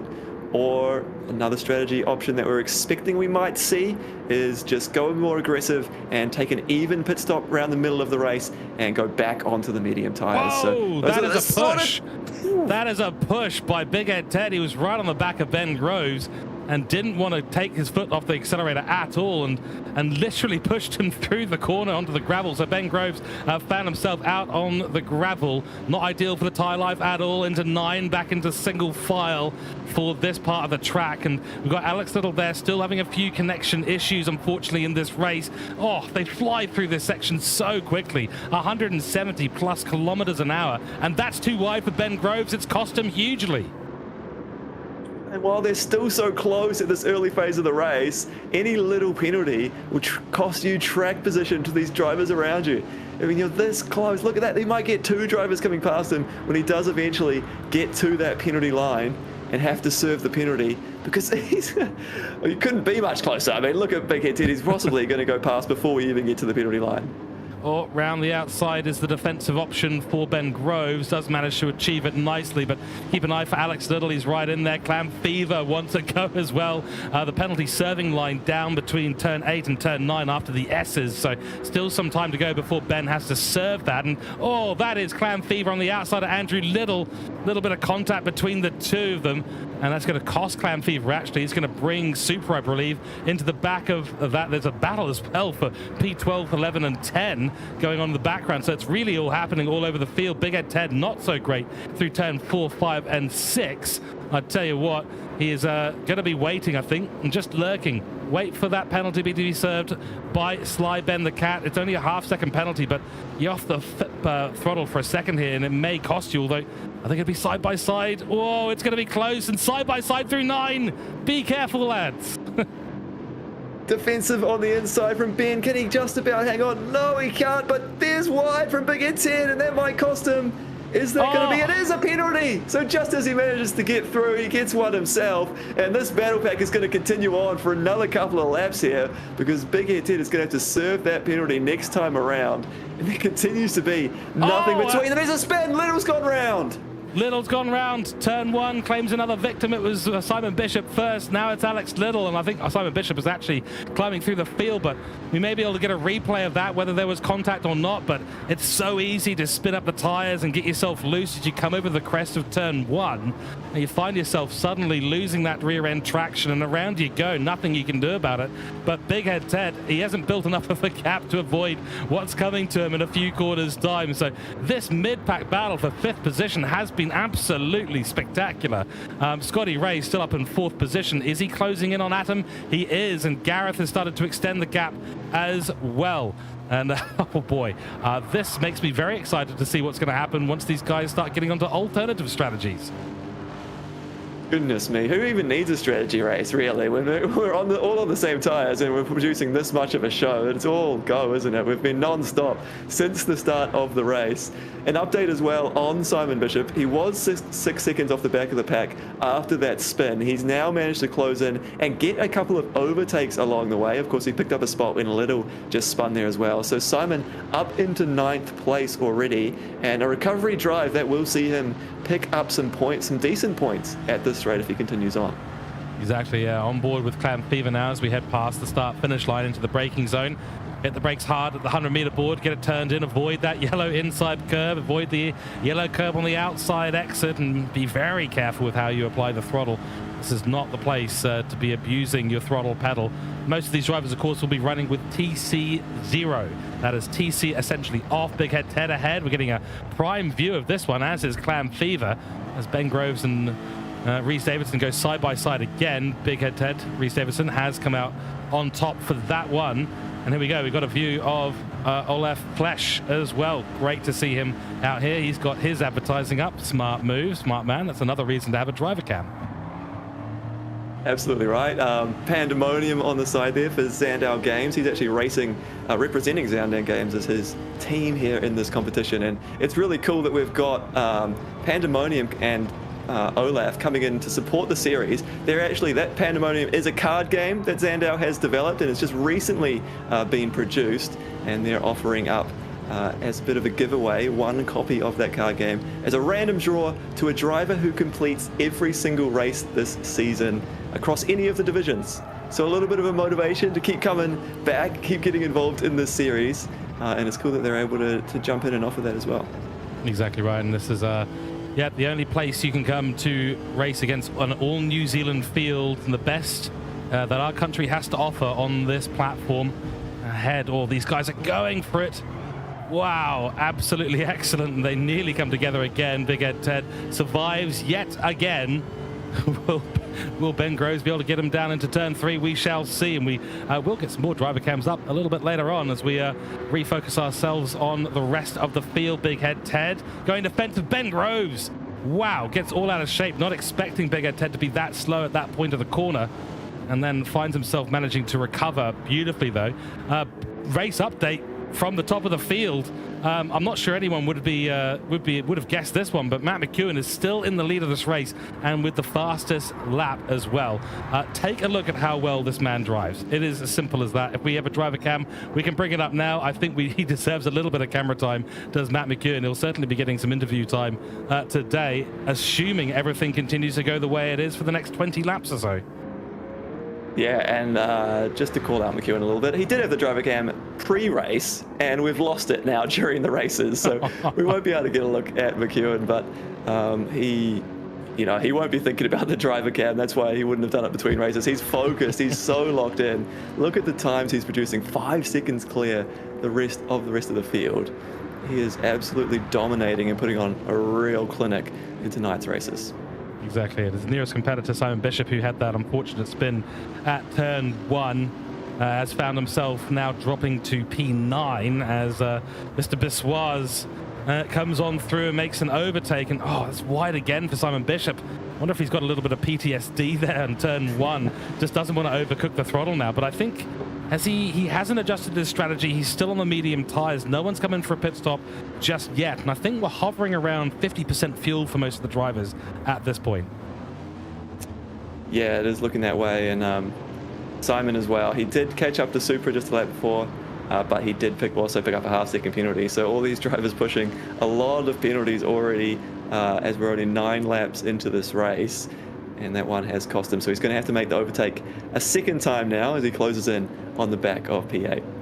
Yeah, it's a tricky thing at the end of the day. These drivers, in some ways, you watch the broadcast, you go, oh, you know, I could do that.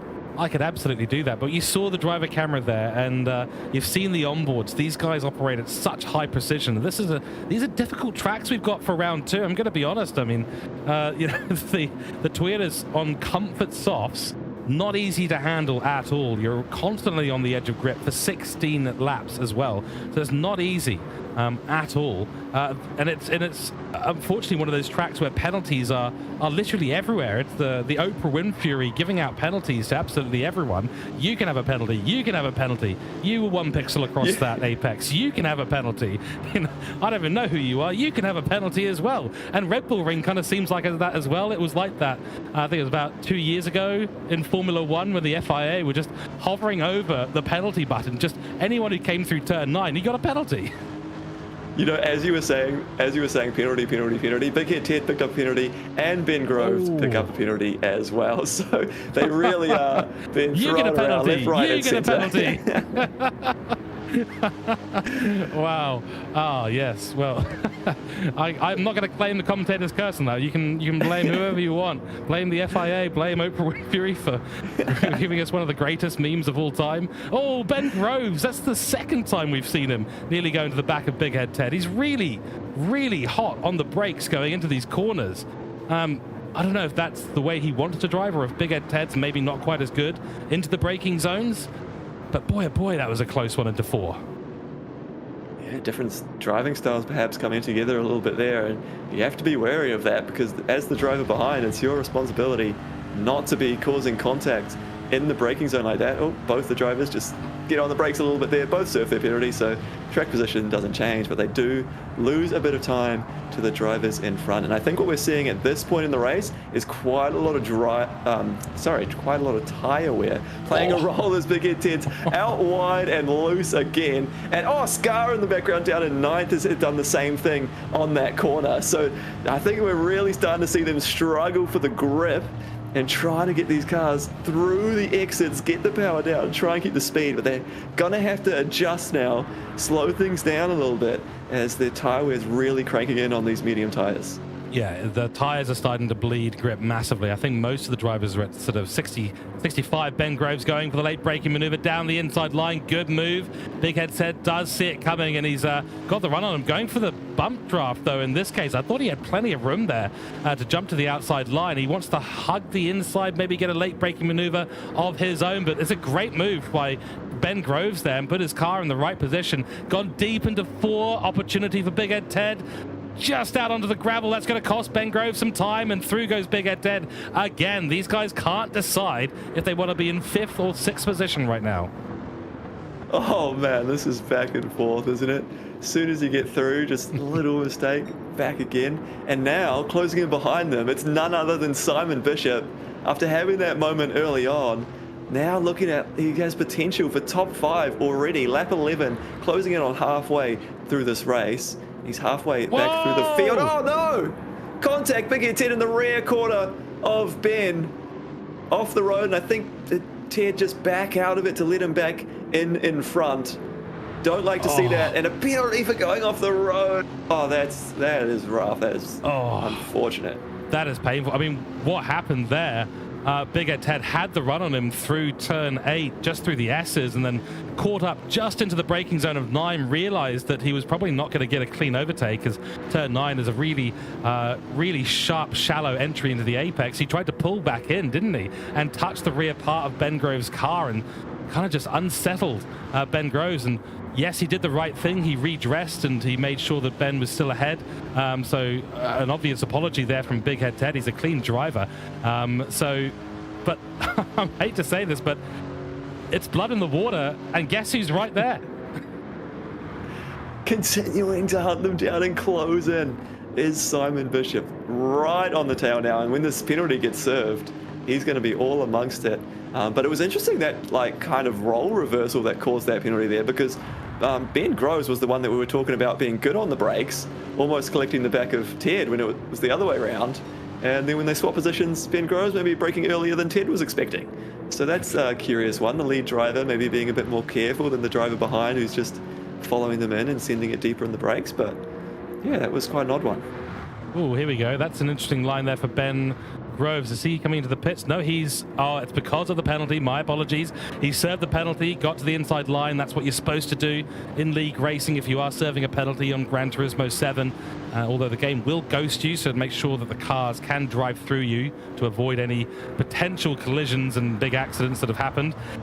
Do recall a time when that few races I've been in when that wasn't the case. Oh boy, was that fun. So I'm glad we've got the ghosting setting on when you're serving a penalty. If there's a big enough difference between the deltas of the speed of the cars, then there will be a ghosting in effect. Right, here we go again. Is it going to be inside move? Yep, saw that one coming. Ben sends it down the inside line, gets it slowed down beautifully. Ben is beautiful on the brakes. Really, really good, but Ted sees it coming this time and is able to get the switchback done correctly.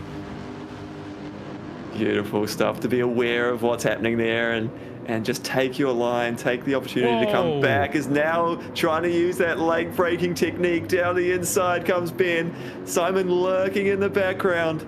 looking left, looking right. Which way does he want to go? Is they going to go side by side now, continuing through the lap? For the inside is Big Head Ted. On the outside, he might get shuffled down. Ben Grove's going to lose 2 spots in the space off the corner as Simon sneaks up the inside and gets past as well.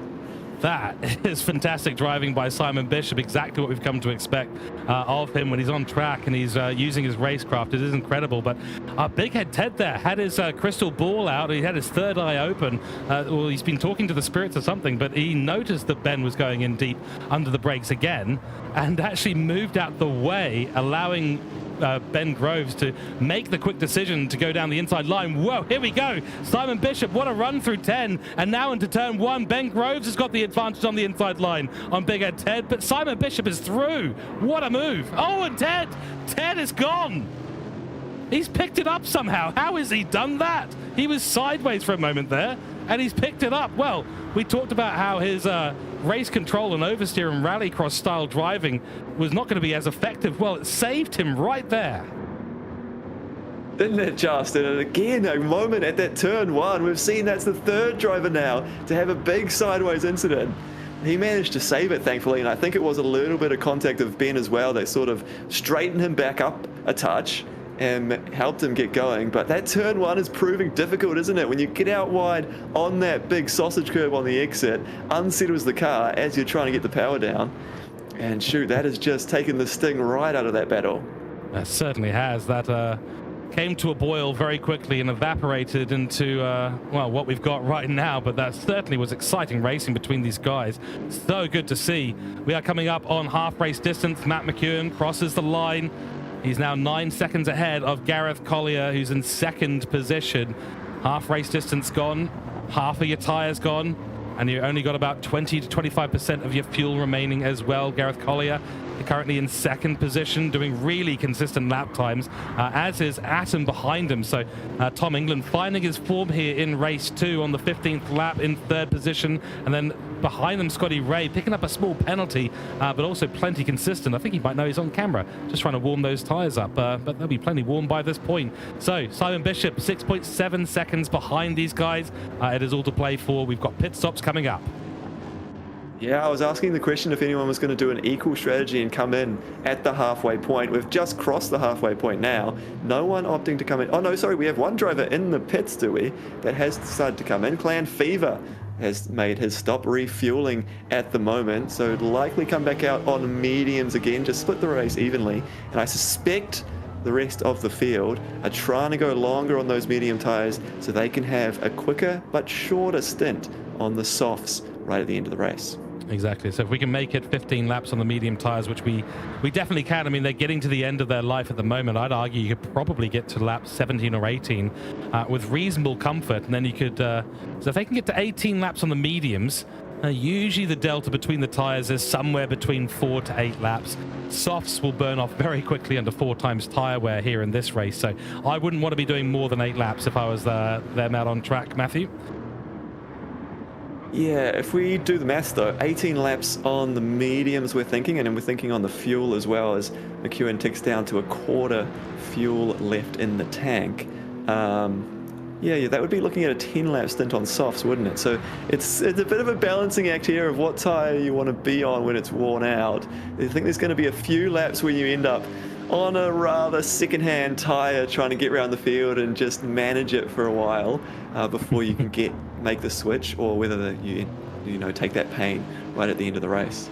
Well, and I've got to remember now back to round 1, race 2, which was not that long ago, so I should be able to. But I do recall Simon saying he took just a little bit too much fuel, and that maybe was what cost him at the end when we had McEwen and him end up on alternating strategies. Although McEwen denied it, I don't know if there's a bit of playing around going on between these two guys. But Simon was relatively convinced that taking too much fuel cost him that race. I mean, the difference at the end was absolutely nothing. It was less than a second. So maybe that's going to be having an impact today in race 2 once again with the open strategy. Absolutely right. When the margins are so close, then sitting in pit lane for an extra second, that's so hard to earn out on the track. If you're 1/10 faster than the driver in front of, well, if you're 1/10 faster than another driver, it's going to take 10 laps to make up a second. So that really will play a role in how much you end up conserving during the race to try and save fuel to come into the pits. I'm noticing there is a little bit of a difference between the drivers in terms of how much they have saved fuel. McEwen seems to just be burning it out in front, going as fast as he can, but with a 10-second gap, he can afford to do that. Dive Cable saved a little bit. Adam in behind Dive Cable, who's closed in a little bit, has actually saved more fuel than Gareth has. So they might get even closer when they do make their pit stop. And through the field, I think actually Scotty Ray has done quite well as well on the fuel. So that could change, that could, you know, the gaps could change a second or two when they do make these pit stops. Yep, indeed. And between the short shifting, the lifting and coasting, and unlikely though possible a fuel map setting, these drivers are able to save fuel in a number of different ways. Saving tyres is a much more difficult thing to be doing. I believe everyone in the field are on wheels, so there is a well-known fact in Gran Turismo 7 that we do have a significant difference between the ability of the controller players who play on the PlayStation 5 controller. Here's a move here by Crimson, getting overtaken by Alex Little. He's up on screen right now, so we'll keep an eye on this as we talk a little bit more about this. But you can see the wheels set up there, so the PlayStation 5 controller definitely suboptimal, very difficult to maintain your tire life. And I believe Matt McEwen actually has he's done the investigation. He knows exactly why. I think it's something to do with the way that the joystick maxes out and the game has to take over because you don't have that 900 degrees of wheel turning like Crimson does on his setup. Yeah, so it tries to map it for you a little bit and smooth out the steering on the controller so that it's still very playable, which is awesome. So you can get into Gran Turismo on the controller, and a lot of the drivers do. You know, you start out just playing games, having a bit of fun, and then as a controller player, you start getting reasonably good, and then you start thinking about, oh, hang on a second, I could be competitive here. I could give this a go. And so a lot of these drivers do get quite quick on a controller and then make that transition over to a steering wheel as they try to be competitive and as they try to push on forward and up the ranks and get involved in series like this and the National Championship. And as you see, I think all the drivers at this level now racing on those steering wheels. And I was just having a laugh a couple of laps ago. I bring up Crimson's camera here because he was taking it pretty casual down some of those straights, reaching over to grab a drink, just having a bit of a stretch. Look at him there, just one hand off the steering wheel. So he's just having a bit of a cruisy race out there, even though he's pedaling this thing quite fast. And he's in a battle at the moment with Alex Little. That's fantastic. Well, Ben McDonald, of course, we know him well. He's been involved in GT7 racing for a while. He was part of the NZERS, the previous envisagement of this series, as we see McEwen now coming for the pits. And he did actually qualify 11th in the qualifiers pre-season. Did actually qualify 11th, so wasn't going to be, not 11th, sorry, 15th, I believe. So he wasn't going to be part of Division 1 initially until we had a late pullout by Ryan Goldsworthy, a green goldfish. So that's what's elevated Ben McDonald up, and of course he would absolutely have been deserving in Division 1 as well. There's the pit entry by Crimson, so he's decided it's time to come in as well. It's a very, very tricky way to get into the pits, and he's going to take a break. Oh, he's going to step away. He's stepping away from the controllers, ladies and gentlemen. We love it. We love you, Ben McDonald. Absolutely brilliant stuff, mate. And the pink car, you got to shout out to him. We've got some pit stops, Matt. Break it down for us. Yep, they've come into the pit stops, and I was keeping an eye on the fuel there because it gives us the numbers when they do make that stop. McEwen was just burning everything down to 2 litres, so he needed to make that stop. A couple of the drivers that did save a bit more fuel. So Adam had 11 litres back in the tank. Adam had 10 litres. Scotty had 11 litres. He was the one who saved the most up to this point. So that's a difference of 9 litres to McEwen. We refuel rate is 11 litres per second, so a bit over a second that Scotty has managed to save in that pit stop. Adam as well has done that, but I think his rival Dive Cable was somewhere in the middle, so he hasn't gained quite a second on Dive Cable, but just closing that gap down ever so slightly will help him as they head into the second phase of this race. And I think all the drivers now opting to go on those soft tires, and it will be a sprint to the end. We'll see those lap times come right down now as they've got that extra grip to utilize to the end of this race now. Oh boy, it's going to be fun. We've got just under 10 laps or so to go. Looks like Alex Little, sorry, Sorry, apologies once again. Alex Little, I don't believe he has come into the pits just yet. No, he's doing that right now. So he's probably the only one slightly out of position there for the moment. That'll elevate everyone back into the pits. But he's managed to make it 19 laps. So gets closer to that 10-lap prediction that I made. So thank you very, very much, Alex Little, for making me sound more like I know what I'm talking about. But the 11 laps essentially, well, it is about 10 laps, isn't it? It's actually less than that now for him. So 9 laps for Alex Little once he comes out of the pit, but he'll be back towards the back of the field. Big Ed Ted in 7th, and then Supra in 8th will be coming out around him or thereabouts. So expect some fastest laps to be set shortly, folks. We've got 9 laps to go. We're on the 20th lap of round 2, race 2 here at the GTNZC. Of course, the big prize they're all chasing here in this competition is the real-world drive in the Toyota 86 at Hampton Downs, courtesy of Toyota GAZOO Racing New Zealand. More spot prizes in amongst it as well, with the hectic race moment, and of course the pandemonium game as well, which is going to be very exciting. So a big thanks to all those involved, and here we go for the last 9 laps of this race for tonight's entertainment. Of course, remember, we will be back on the 27th of July for round 3. 6 rounds total, all in consecutive weeks, same place, same time here on Monday evenings at New Zealand Sim Racing TV. This battle, Matt, is one I am super keen to see.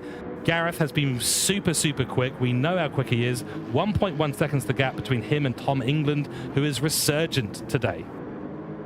Both of these drivers are absolutely desperate for a result at this point. It hasn't gone their way up to this point in the season, and now they are looking at a chance for a mega result. Fighting for second on track, second and third, podium positions on offer, but they both want that second spot. Third isn't something to be settled for. This is the National Championship. This is where the biggest bragging rights are on the line. If you can get that overtake done on track, it's going to mean so much more than just a standard daily race. The gap just starting to hover around 1.1, 1.3 seconds, so they won't quite be in slipstream range. This is really sort of a time attack battle to try and close this gap if you're Adam, or to try and hold on to it, try to extend it from Gareth's perspective. Yeah, and I think there is another element of this. You know, it's not just a flat sprint to the end. There is tire degradation happening. So how you manage your tires, when do you push? At this point, if I'm Tom, I'm thinking push now, get into that slipstream. It's going to save you time at the end of the day. A lot of these drivers have put a fair amount of fuel in the car as well. I'm not sure if it's too much, I'm just looking at that. Yeah. I'm just looking at that as well, George, because I was talking about how Adams saved more fuel than Dive Cable, but Adams put in more fuel than Dive Cable did in the pit stop. So I wonder if maybe he is just being more conservative with it, or is he letting himself have enough fuel to just keep pushing throughout this entire final stint? Will Dive Cable maybe just need to save a touch in the later stages? Yeah, as the gap just comes down by a couple of tenths. Adams on a charge. I think this is the right move, though, isn't it? Like, push now, get into that slipstream. You'll have a chance by the time you get to the end of the race. You'll use more tires, you'll use more fuel in the attempt, but that slipstream is going to reduce your overall effort in this race. So for Gareth Collier, I mean, at this point, he's probably thinking, well, it's inevitably going to happen now. He's within the second. The slipstream will start to take an effect. And if Tom is as consistent a driver as he ever is, which he's a very consistent driver, then you're probably looking at an inevitable situation that you're going to be in a battle. So save tires now so that you've got the grip at the end of the race and you'll get that advantage back when it comes to defending.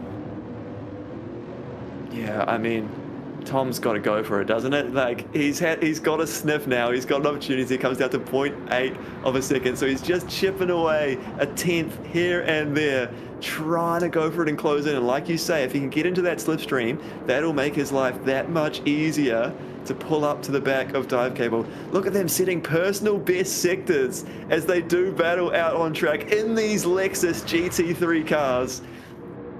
And it's going to come down to the wire. 6 laps to go as they cross the line this time around. Oh, this is fantastic. And the thing is with Gareth's position right now is like, it's hold your nerve.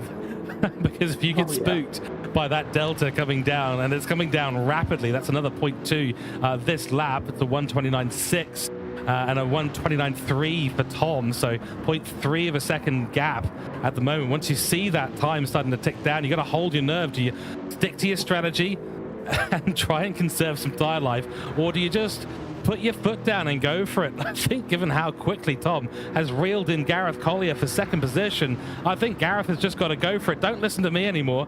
Go for it, guys, because Tom's going to get you otherwise.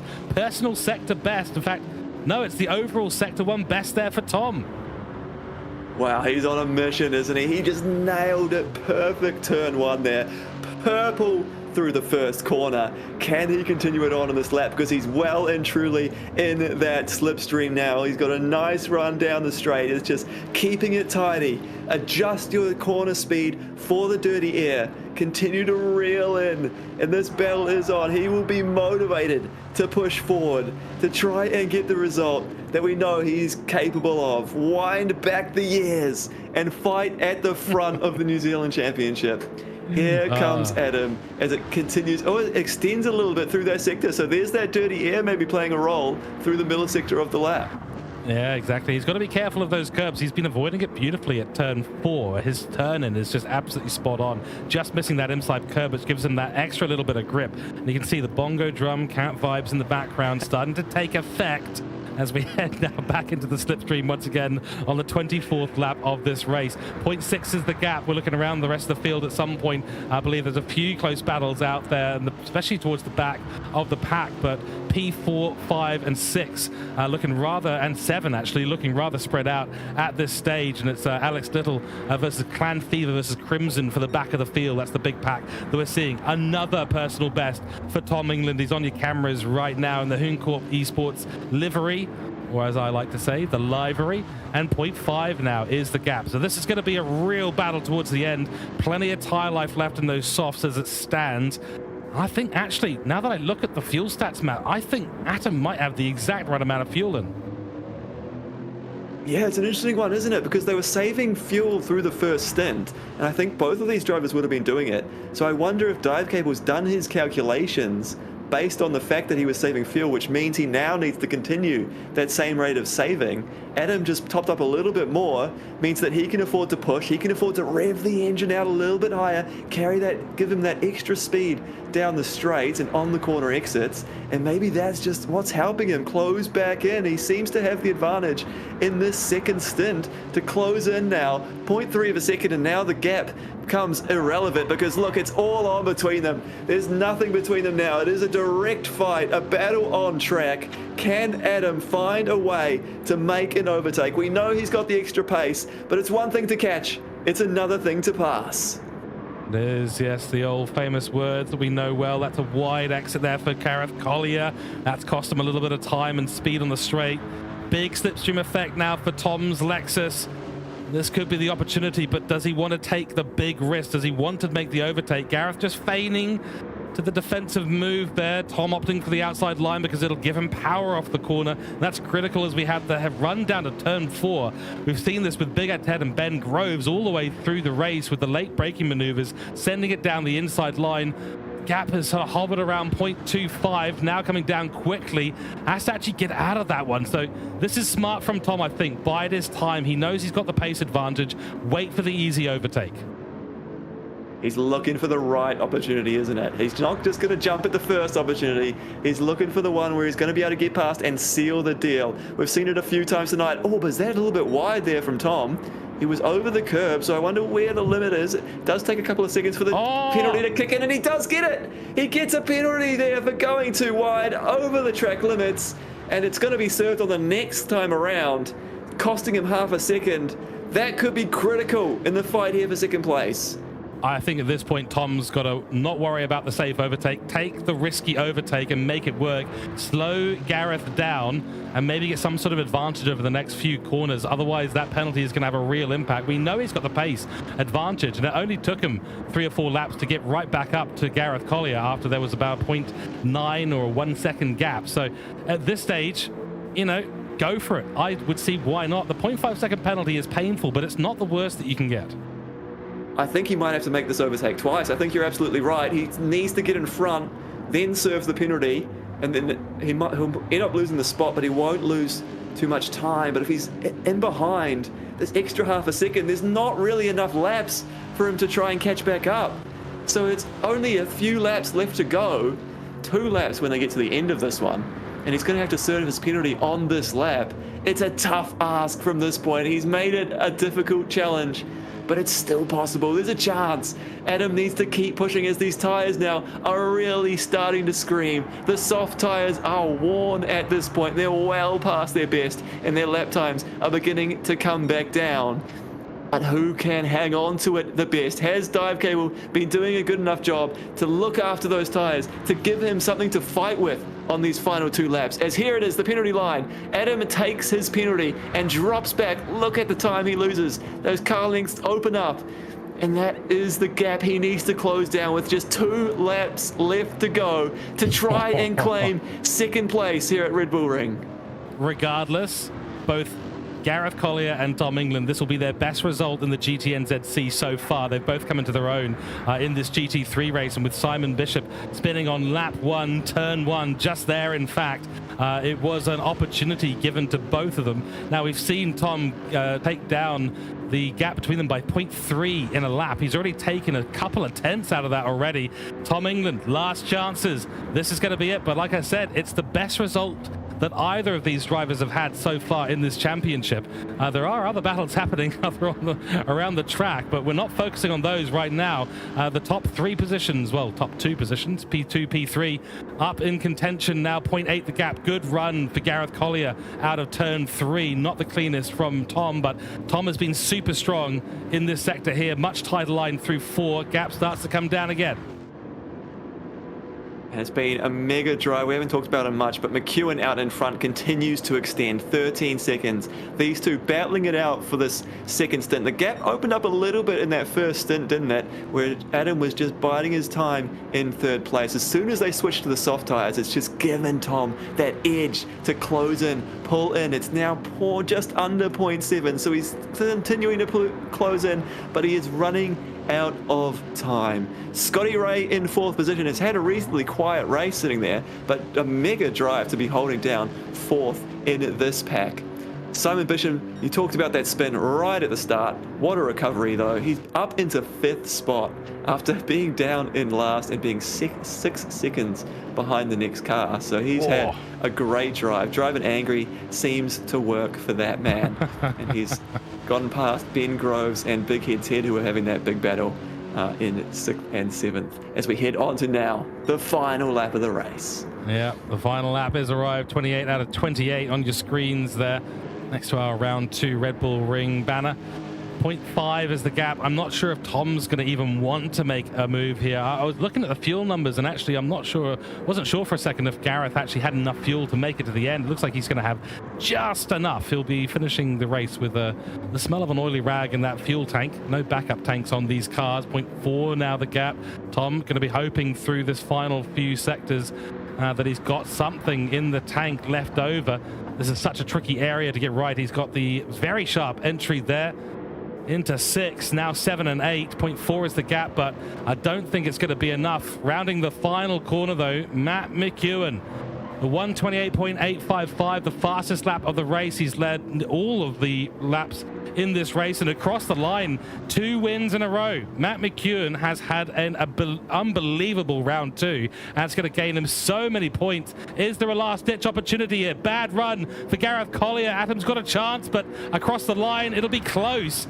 0.145 between the two there, and unfortunately it's not enough as the cameraman gets all out of shape for this final stint there. We'll switch the cameras back. There we go. Back to Matt McEwen, and we'll get the full results up in a few moments' time. Ben Groves and Big Ed Ted, that battle coming to pretty much nothing at the end of the race after the strategy started to evolve, but Ben Groves able to pick up a very honourable P6 in the race. But what a battle for P2. Absolutely brilliant. And the last drivers coming across the line. We'll get our results screen up in a few moments. Absolutely brilliant race. You love to see it. Let's go and get ourselves ready for some interviews as well. But break it down. We had a great bit of strategy there. No one chose the hard tires. No surprise at all. The mediums went for plenty of time, but that 4 times tire wear, I think, catching a few drivers out. Absolutely. Sort of as the tire wear evolved, they had to adapt their driving. A few drivers didn't adjust correctly, and were getting a lot of penalties as a result. Those track limits definitely a deciding factor in the end, as Adam missed out on an opportunity to go for the overtake right at the end due to that half a second track limit penalty. He was pushing hard and he did have a good race. He can certainly still be proud of his efforts, but yeah, third place behind Dive Cable as they crossed the line. Indeed. Okay, well, our results are coming up on your screens in a few moments' time. And of course, it was Matt McEwen. Once again, I mean, that's a 13-second lead. I think he did the first race in 11 seconds with the lead. So 2 very dominant performances by Matt McEwen. And that's a lot of points on the championship table for him in his drive towards another real-world drive experience, courtesy of Toyota GAZOO Racing New Zealand. Dive Cable finds himself in second position. That battle between him and Tom, if that penalty hadn't come for Tom, I'd tell you what, he probably would have been in second place. Tom definitely had the pace over Gareth Collier today, but does pick up third position. Both of them the first time on the podium for this series so far. Scotty Ray picks up a very good P4, had consistent pace all the way through. Bishop, of course, the recovery drive that he went on to end up last and 6 seconds down after turn 1 of lap 1, finds himself back up in P5. Ben Groves finds himself in P6 with Big Head Ted in 7th and Biswas in P8. And we look down the grid at Alex Little and then, of course, Scar Matthew Budd. Olaf Flesh finds himself in P11 with Crimson in P12 in the very pink car. And that is your results for round 2. Impressive stuff there from all the drivers, and we're going to hear from a few shortly in the interviews. Matt, do we have anyone waiting already? I believe we do, and it is one of the drivers we had been talking about. So if we're ready to jump straight across from the results into that, we can bring Tom into the interview room. Fantastic. Well, g'day, Tom, great to have you in here, Tom. Fantastic drive out there, mate. Congrats on that P3. It was actually an unbelievably spectacular race from yourself. Just talk us through that first corner on lap 1. It all started kicking off around you. You managed to survive beautifully.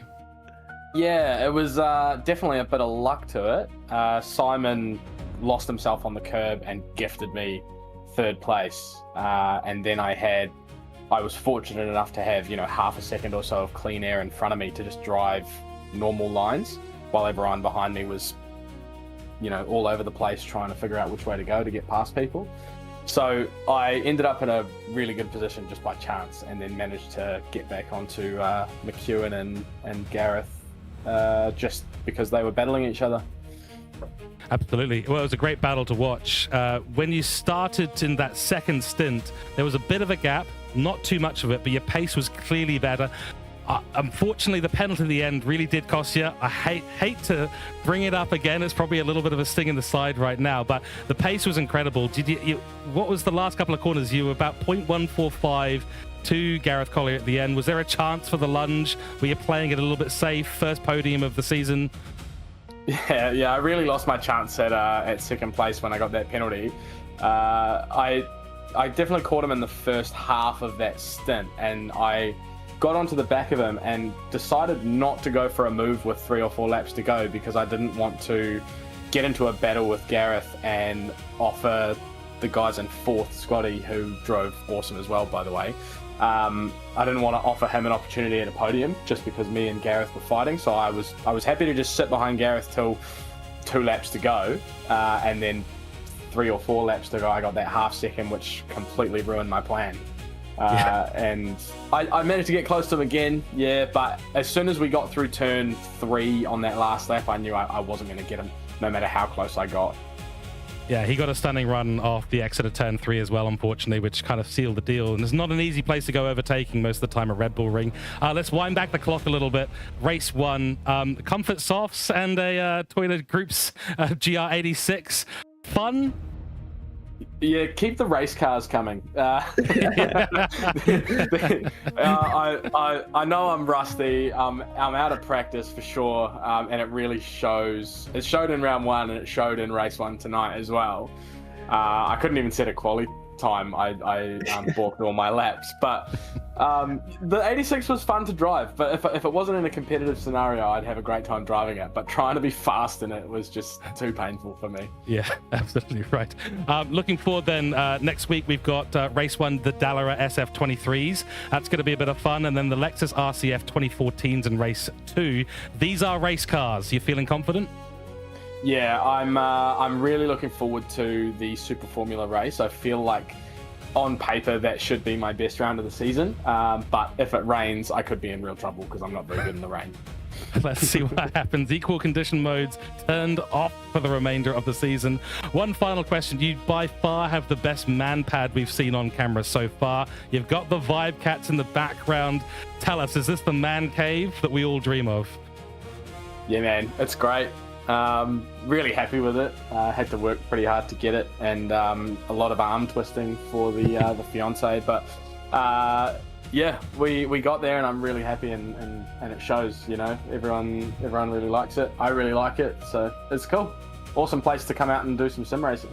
Excellent. Next live finals at your garage, I think. Before we let you go, any shout outs you'd like to make? I don't think I really have anything, but shout out to the boys in front, Matthew, who drove a flawless race, and Dive Cable for giving me a great race as well, because he really dangled the carrot for me at the end of the race. And Scotty, poor Simon as well, for that incident at turn 1, lap 1, that just ruined his whole race, because I guarantee he would have been right up there with Matthew or Dive Cable that race as well. Great. Well, a big congratulations from us here in the broadcast booth, mate. Great watching you drive. Thank you for the entertainment, and we hope to see you back in the interview box and on the podium again next week. Cheers, lads. See you later. Thanks very much. Righto. So we will now bring in another driver for our next interview. I think it's Matt McEwen. Matt? It sure is. The man of the night. Poles and wins. Matt McEwen. You must be happy with that result, to say the least. Oh yeah, absolutely stoked. There's not much more I can say about it. It's just a really, really good race, and it couldn't have gone, well, both of them couldn't have gone any better if I tried. Absolutely right. And we do want to have Matt give you some questions. Matt versus Matt in an interview box. I'm all here for it. So I'm going to give this one to you, Matt, and maybe I'll take one question at the end. Well, I mean, you put it all together in qualifying this week, and you were actually able to pull away early. What do you think the difference was? Last week you talked about how that was the mission, but it didn't quite go to plan. This week it all seemed to go to plan. Was there a difference you can pinpoint? Yeah, I can pinpoint the fact that there wasn't a wall that I crashed into. That probably had something to do with it. Well, funnily enough, I mean, there were plenty of walls there, but at least if you hit those ones, you don't lose 2 seconds. And so I think that was what made the difference. Oh, it was a mega drive. And when you're out there, out in front, how was the focus levels? Because you were opening up such a big gap. The second half of the race, are you still able to be locked in? I mean, it's a long night of racing to be sort of on your own out in front. Well, in the first race, I did start zoning out a little bit, actually. I was just trying to kind of relax and do some hot laps, and then the wind suddenly changed and made my braking points change slightly, and I got a couple of 1 seconds at the final chicane. So I was like, oh, okay, hold on, this is a bit of a wake-up call. So I woke up, started doing proper laps again, and then the wind changed and I got another penalty elsewhere. So, besides that, it was a pretty good drive, but yeah, a couple embarrassing penalties just to kind of, take the icing back off the cake. That's interesting there, the wind that you mentioned there, it's not something we'd spotted at the time, so that's quite an interesting pickup. And certainly we were spotting a lot of penalties. You're not the only one in the court. I'm not surprised. I was just, lucky that it didn't end up turning to chaos, because I looked behind me and I did see a couple of little scuffles there. I was very, very happy not to be involved in those, because then suddenly penalties are a big deal. Mm. All right, I'm going to take that gap as the advantage and jump in again. Round 3 coming up. We've got the Dallara SF23s, Matt, and the Lexus RCF 2014 at Alsace for race 2. Looking forward to this one. What kind of chaos are you expecting out on track next week? Oh, well, if the rain comes down, then we're all cooked. We're all going to be fighting for our lives, and it's just going to be a question of who well, one, has practiced the rain the best, and two, just keeps it calm and composed and doesn't make any little mistakes when, the next lap's going to be wetter than the last. So, you're braking earlier, throttling later, throttling so carefully. And then I don't really want to talk about Alsace because I think it's the worst track in the history of tracks. So, it'll be whoever decides not to fall asleep. Very good. Any shout outs to give before we send you away to celebrate your wins today? I'd say Dive Cable had a really good run in race 2, and it was really good to see that he just kind of kept it all together. He nailed the start and then did everything right, but I just felt really good, and so I had to kind of stick it in there after turn 1 and 2 hadn't gone my way, and well, that worked out all right. But it was great to see Atom and Dive Cable have a really good battle back there, and I think 2/10 the gap between them at the end. It's really good to see that they were fighting right to the end. Fantastic. Matt McEwen, ladies and gentlemen, thanks so much. Winner of both race 1 and race 2 today in round 2 of the GTNZC. Thank you very much, and we'll see you back here for next race next week, mate. All right, see you then. Thank you very much. Well, Matthew Smith, I have to refer to you with your last name, given we've had another man in by the name of Matthew. Let's take a look at round 3. We've mentioned it a couple of times. Race 1 will be taking the Dallara SF23 Toyotas. These are essentially the sort of, the super formulas. Close as we get to F1 in the Gran Turismo 7 platform. We'll be taking them to Spa-Francorchamps for a 21-lap open strategy race with high tire wear, high fuel wear, and the possibility of rain. Oh, if that doesn't get you excited, I don't know what will. Race 2 will be taking the Lexus RCF 2014 to Alsace, not everyone's favorite track, for 15 laps in a sports medium tire, which is going to be a very interesting combination with a low tire wear and low fuel rate. Exciting, looking forward to race number 3. It's going to be an interesting combination.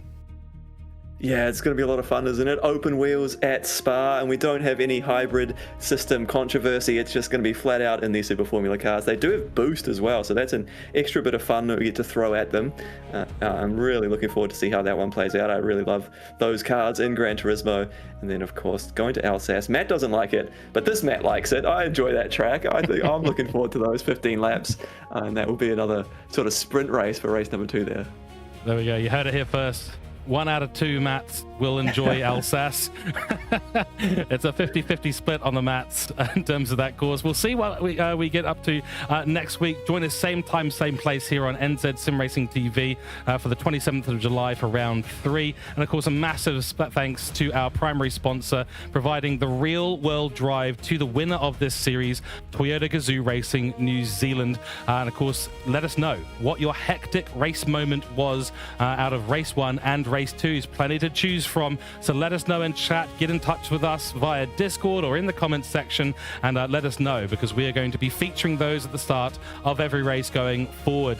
So a massive thanks also to New Zealand Esports for helping us put on this event. A massive thanks to the New Zealand Sim Racing Collective, and you can check out their hub, the New Zealand Sim Racing Hub, on Discord and Facebook to find out what's happening in the world of sim racing here in New Zealand. A big thanks as well to TrackSpotTV for the broadcasting commentary, Hooncorp E-Sports for the administration, and Hectic News for doing what they do best and giving us all the insights that we ever needed for any part of what's happening in New Zealand sim racing. And a big thanks to all of you out there in the chat for joining us today for round 2. It's been a great pleasure bringing you this race. We'll see you back here for round 3. My name is George Cook, and we've been joined here by Matthew Smith, and we will see you for the next race. Until then, stay safe and see you next time.